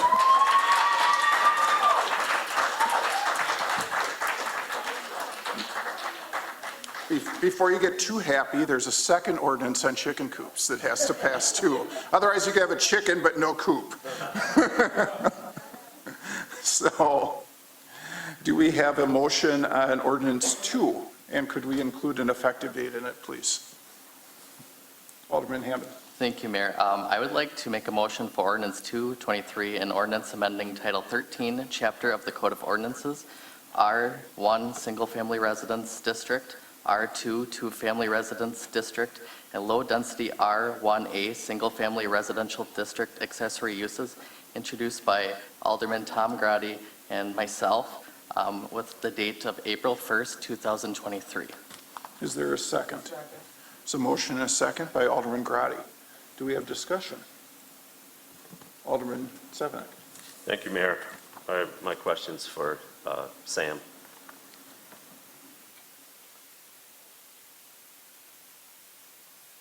So Sam,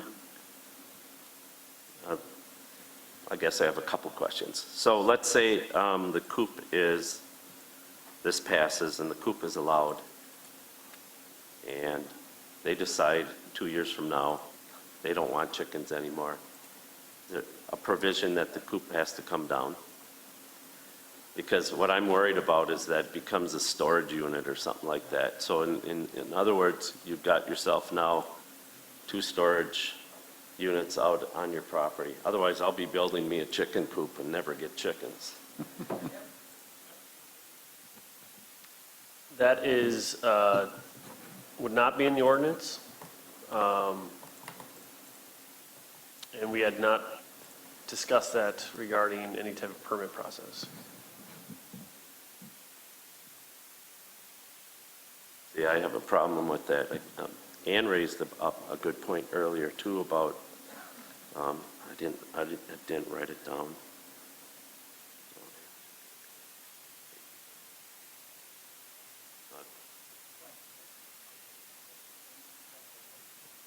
Yeah, it had something to do with The the coop. workmanship-like manner. Yes, yeah. I mean, if we're inspecting these things, I mean, also too, when I was watching YouTube, I noticed a lot of people would take part of their shed, like the back part of it, and turn it into a, you know, like a coop, and then they'd have a run off of that. So could they have that and then build another unit too by adding, saying I got a chicken coop and then just use it as storage? I mean, that's where I have kind of issues with this particular ordinance. And I'm not trying to throw, you know, a monkey wrench into anything. I just think it's important because you got to look beyond some of these things. There's probably people thinking of that, you know, once they see this. We got too many situations I've dealt with in the community in the past. So could we have, I guess I could offer an amendment that if the coop isn't used, that it has to be taken out? I'd need the appropriate wording though, so, I mean. Could it say 1 chicken coop with permitted chickens or something like that? So that if you don't have a permit for the chickens, yeah. Can only be used to house chickens, and if a chicken permit is no longer at that establishment, that the chicken coop must come down.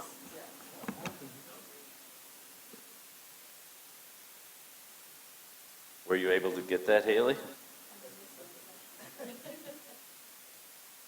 Haley surprises me sometimes. She gets all that stuff right Trying away. to come up with some language.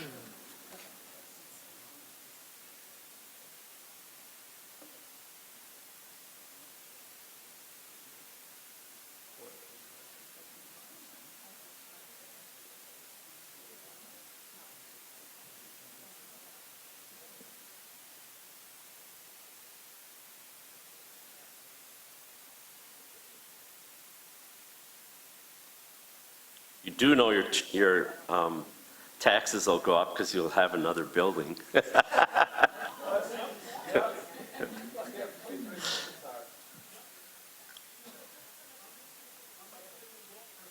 It'll probably be like, not even, probably be like $12 or something like that.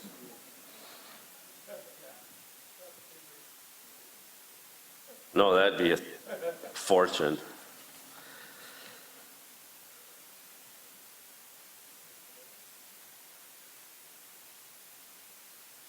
I just want to make sure, I'm sorry that we usually don't operate this way, but I want to make sure the ordinance is correct so that it can be passed tonight, because we could postpone it and then you got your April 1st goes out the door.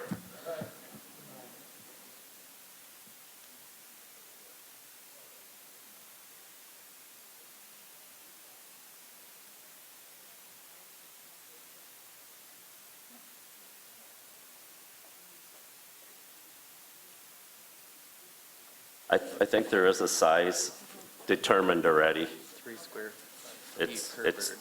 it's 3 square feet per bird, and nothing to exceed 64.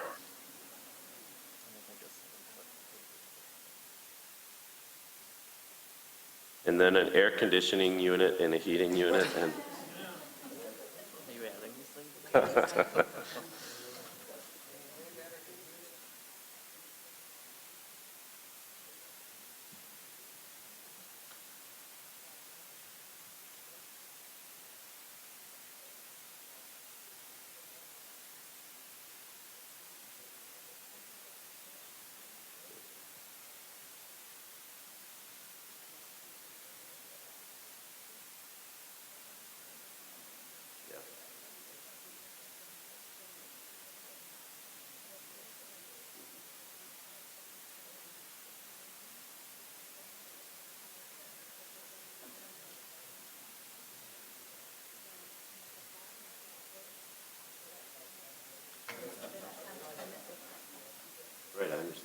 sometimes they after like 2 years when they don't want chickens anymore. Now we got a chicken coop.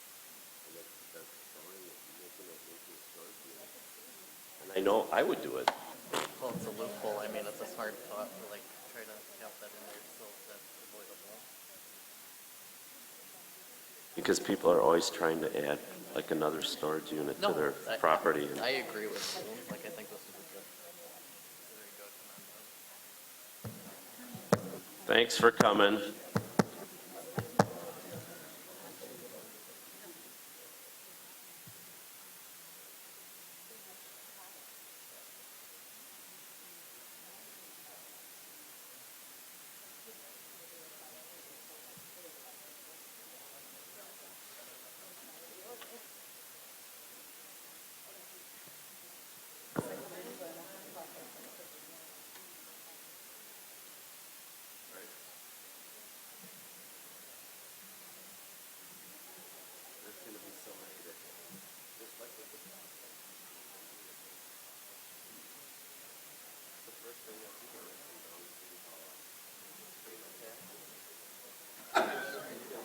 I forgot my money.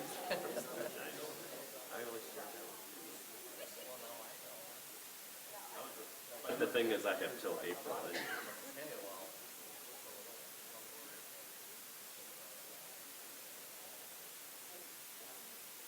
but I had a lady and she walked in the street and she had gold tape. Oh, you got it.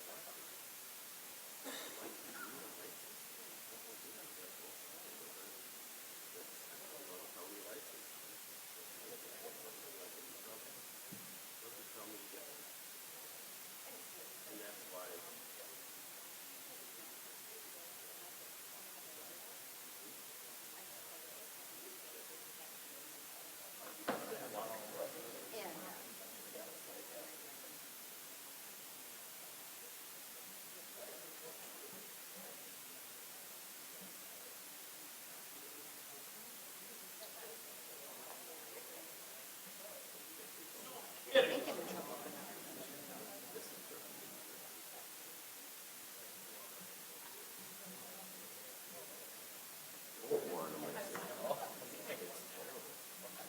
It's like pure sugar, you know, it's not even chocolate, it's sugar.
So we do have it ready, and we're just allowing Haley to type it in, and then I'll offer it as an amendment.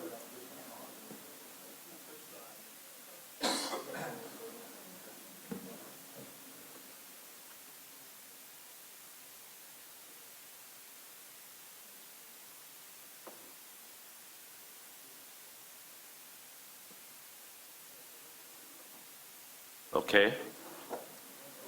Mayor, I'd like to offer an amendment.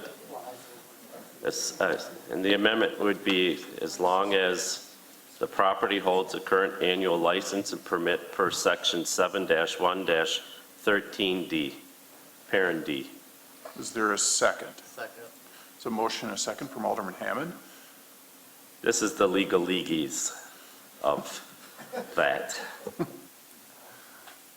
Any discussion on the amendment? So this allows you one chicken coop as long as you hold an annual license and permit. So you have to actually be actively keeping chickens in order to have a chicken coop.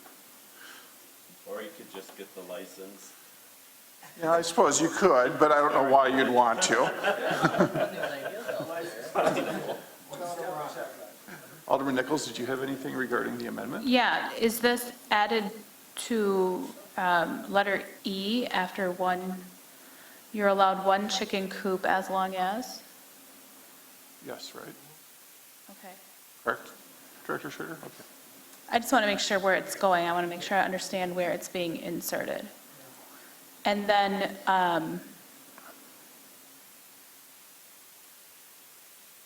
we'll of course have a mechanism to track those permits, right? So we make sure that everybody registers their flock and has their permit annually. We will have the same mechanism with dogs and cats, more or less. Okay, thank you.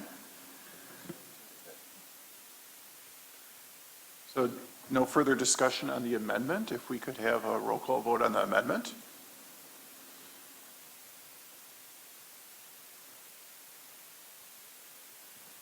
Motion carries 7-1. And then the motion as amended, is there discussion? Alderman Nichols. Thank you, Mayor. Since this ordinance is strictly related to the zoning change, is it imperative to have,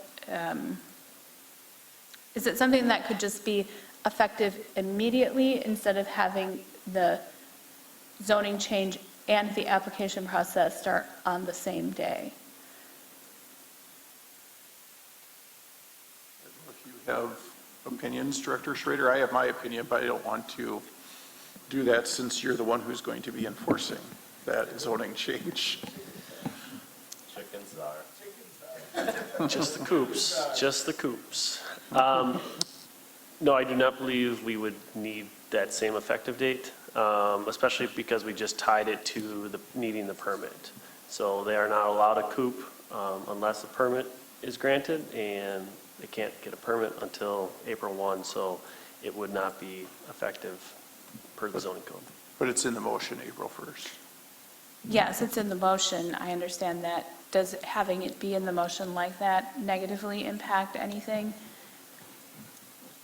I apologize, I did not realize it was already in the motion. Yeah. I don't think it negatively impacts, again, because they are coupled together, and we would not review one with the other, without the other. Okay. And can I circle back? It's not entirely related to zoning, but it is related to chickens. About when the permit and application will actually be available. How, not when it will be available, how we'll let folks know that it's available. I'm guessing the easiest way will be to let Dick Sturm know. Fair enough. Thank you. So Website? the next meeting, we will be setting the fee, would be my guess. Okay. And then after that, we should have the permitting process put together fairly quickly. All right, thank you.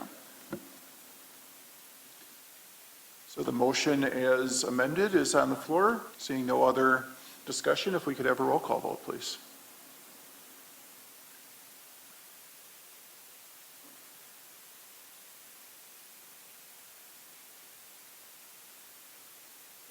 Motion carries 7-1. Again, thank you all for coming tonight. We'll set the fees at the next meeting, and $1,000. I am sure that the Menasha Flocks Together page will be notified as well, but we'll keep Rachel and Dick in the loop as we move forward as well. If I could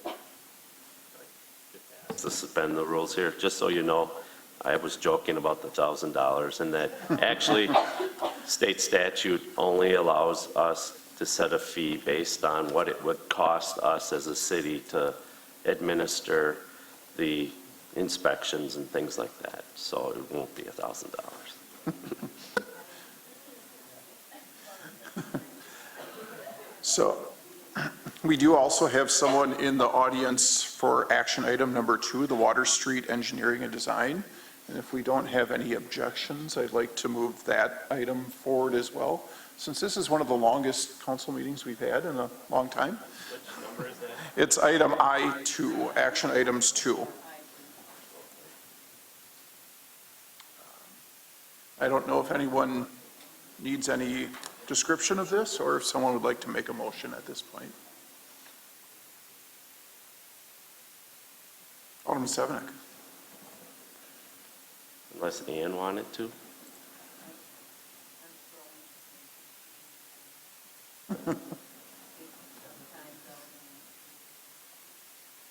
Give me a second, Mayor.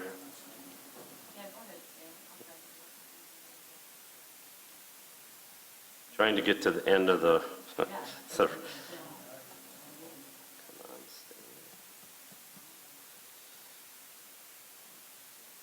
Oh, it's at the beginning of that. Oh, it's at the beginning, Mayor? Yeah. Let me just do this again. There's a memo right Okay. for it.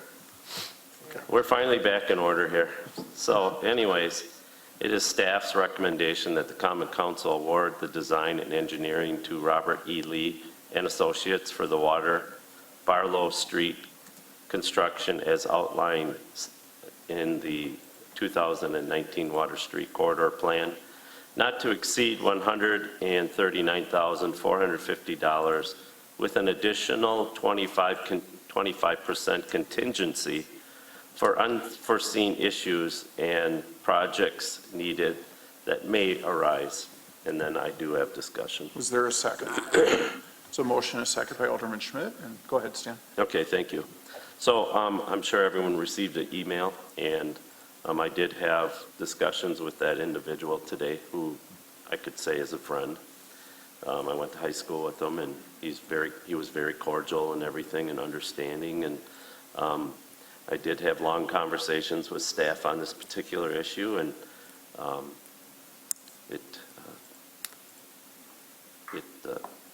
this particular proposal, even though it is not the lowest bid, it is the most complete and professional of the bids, and the others either overbid by $400,000 or left things out. So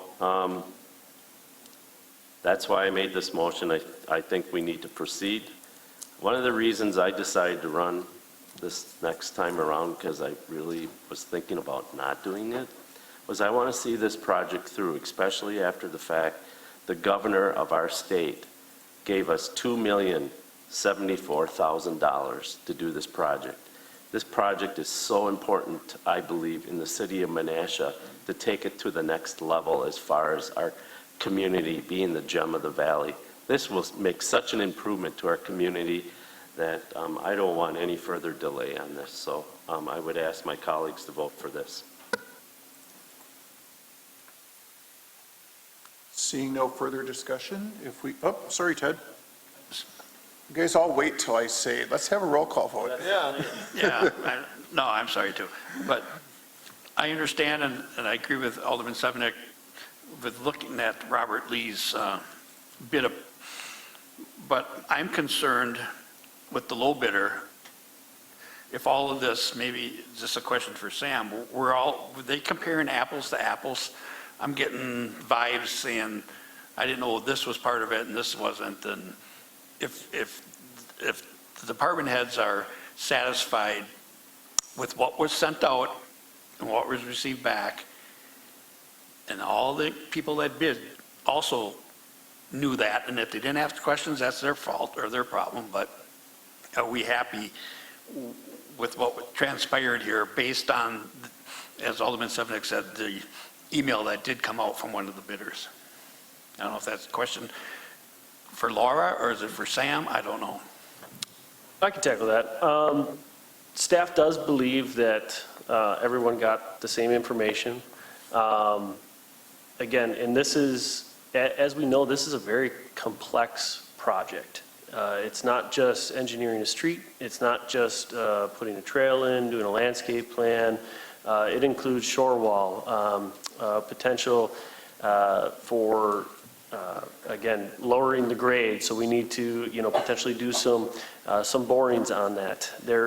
Anytime we're in these older parts of Menasha, as we just saw at the last meeting with the Oak Street extension, there's always going to be those unknown concerns of the right-of-way and title work. So again, staff does believe that we had put out the best proposal. There were several conversations that staff had prior to the final proposal date with many of the bidders or contractors. And in addition to that, Laura and myself actually added an FAQ to our sheet because again, we were getting common questions, so we wanted to make sure we got that out to answer those common questions in a common manner. Okay, thank you for the explanation. Alderman Grady. Thank you, Mayor. I too am very impressed with the Robert E. Lee project as spearheading this.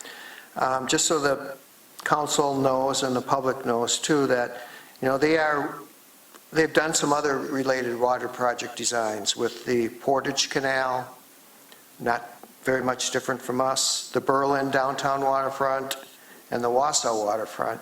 And one thing that really sold me with this is that when we did the original concepting, we had Garrett Perry, who was the lead on, and he was very effective. He went through everything in this room when we all met, and he's on board. He's part of this group.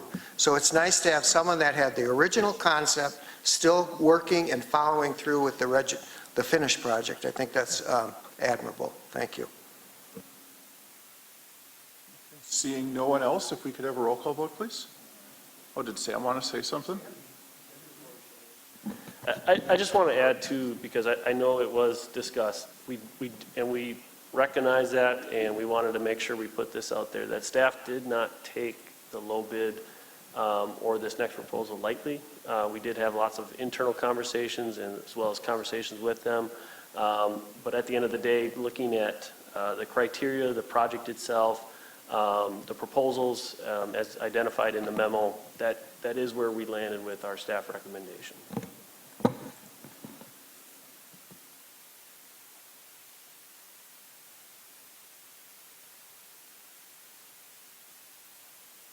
Motion carries 8-0.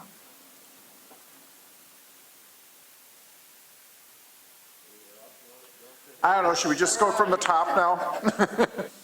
Just start over? Yep, we'll just start over. We're on consent agenda. There's 2 items from Board of Public Works. If we just want to take them one at a time here, we can do that. First is a change order to Visu Sewer. Do we have a motion? Alderman Sevenick? Thank you, Mayor. At this time, I'll move that we approve the change order to Visu Sewer for the 2022 sanitary sewer lining and add in the amount of $264. This is the first change order and it's a final. Is there a second? It's a motion and a second by Alderman Schmidt. Seeing no discussion, if we could have a roll call vote, please. Motion carries 8-0. Item 2 is a payment. Alderman Sevenick? I guess we should pay them. Probably. So payment to Visual Sewer for 2022. This is again for the sanitary sewer lining in the amount of $4,501. This is the second payment and I believe the final. Is there a second? So motion and a second by Alderman Schmidt. Anyone discussion? Seeing no one, if we could have a roll call vote, please.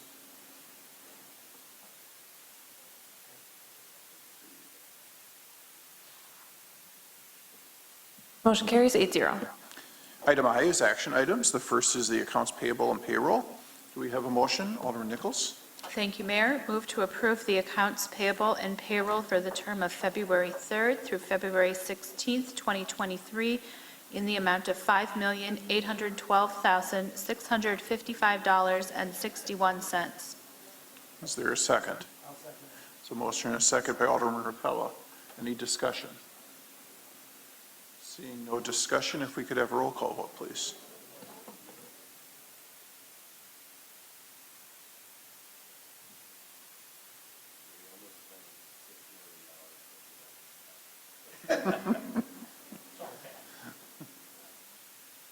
Motion carries 8-0.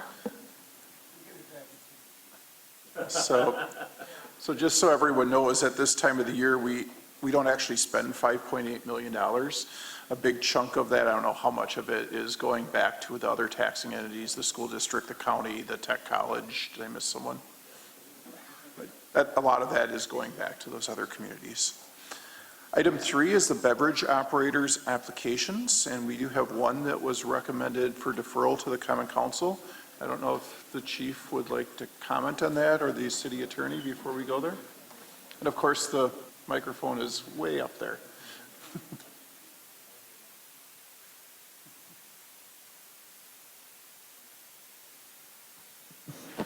Thank you. It's our understanding that the applicant was unable to be here tonight due to having to work. However, in a review of her history, we felt it applicable to defer to the Common Council. She did have a prior felony in 1999, which was a significant time period since her violation. There hasn't been anything significant since that point in time. So just based on the felony and based on guideline number 1, we felt it applicable to defer to you. The police department does not have any opposition to moving forward with the licensing. With that, Alderman Sevenick. Thank you, Mayor. As explained to us, this was a mistake that she made in her younger years, age 16. It's been since, what was the year now? It's been several years. 1999. 1999. And as you stated, there have been no other violations, serious violations that would prevent her from having an alcohol operator's license, which means selling beer at the Dollar General. So I'll move at this time that Ms. Yang receive her license. There's a motion and a second. I'm not sure. Nichols is the second? Yep. Any discussion? Alderman, I know what your discussion is. Go ahead. I'm going to abstain from voting because I have a current liquor license. Okay, any other discussion? Yeah, we both turned it off at the same time. Seeing no other discussion, if we could have a roll call vote, please.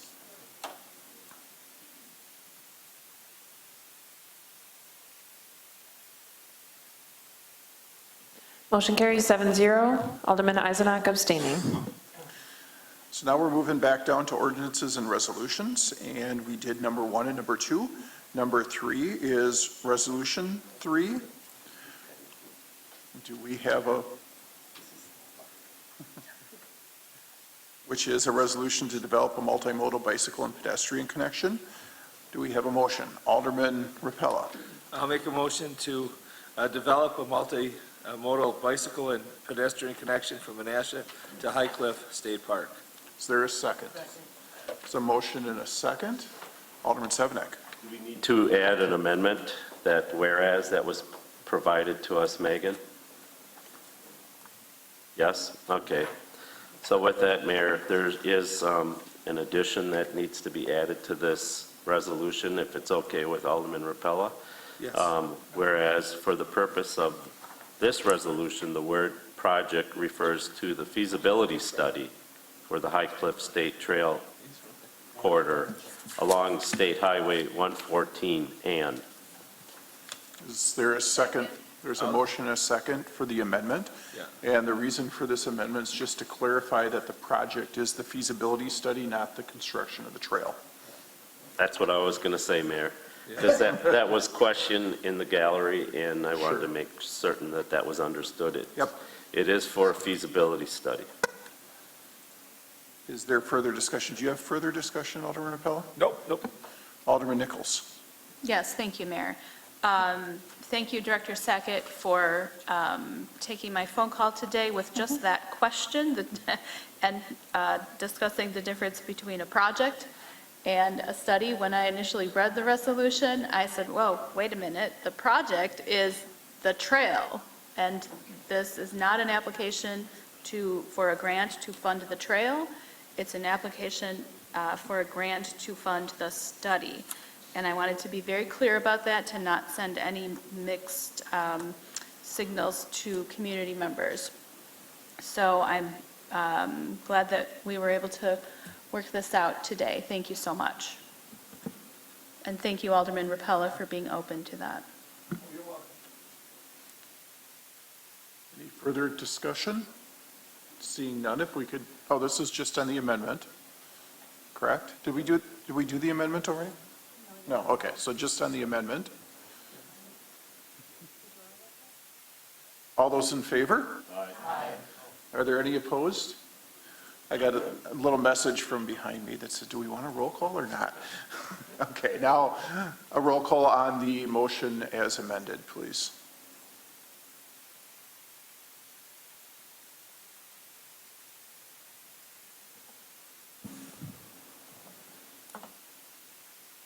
Motion carries 8-0.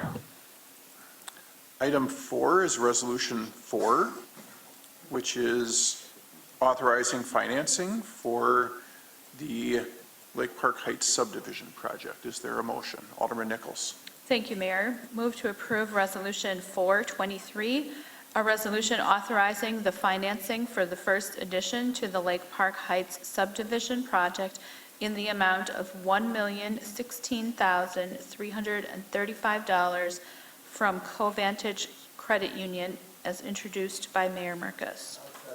There's a motion and a second by Alderman Rapella. Any discussion? Did you have discussion? Yes, thank you. Director Sackett, Director Sassman. Could you provide a brief summary of what we're doing this evening regarding Resolution 4 and 5, and what comes next? Sure. So these two resolutions are basically proceeding with the borrowing of the funds for these two developer projects that are already underway. So we are making payments to the developer for the infrastructure costs as they are incurred, and then annually we receive revenues also based on the development agreement as lots transfer. So this is just borrowing the funds for those projects.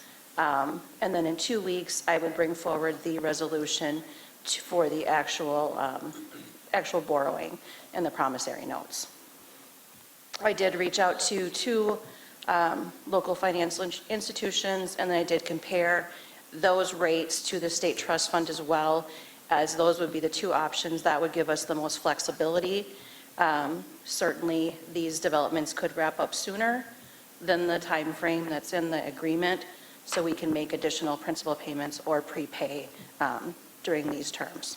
Okay, and could you explain why we wouldn't, why we're not proposing to bond for these projects like we do for other capital improvement projects? Exactly that. We wouldn't have the flexibility that we would have with this proposal. Again, we can prepay at any time during the term with no penalty. And then same thing with the state trust fund loan. We would also have that ability, just the rates are higher for the state trust fund. Thank you. Seeing no other discussion, if we could have a roll call vote, please.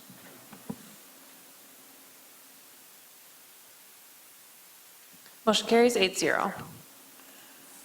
Item 5 is Resolution 5. Do we have a motion?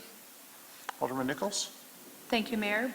move to approve Resolution 523, a resolution authorizing the financing for Woodland Lake Cottages Development Project in the amount of $3,651,000 from Covantage Credit Union, as introduced by Mayor Merkus. There's a motion and a second by Alderman Rapella. Any discussion? Seeing no discussion, if we could have a roll call vote, please.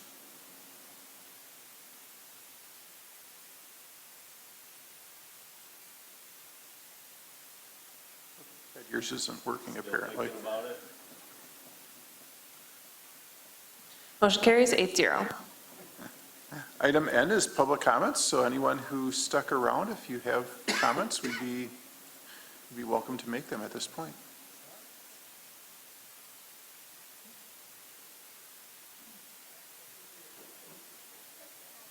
Comment that I have is... I got it for you now. Oh, okay. The only comment that I would have is that it was mentioned that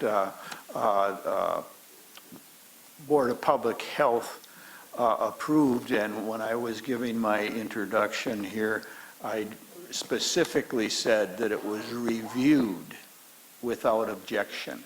And so I didn't intend to have anyone believe that they approved of it, but that it was reviewed without objection.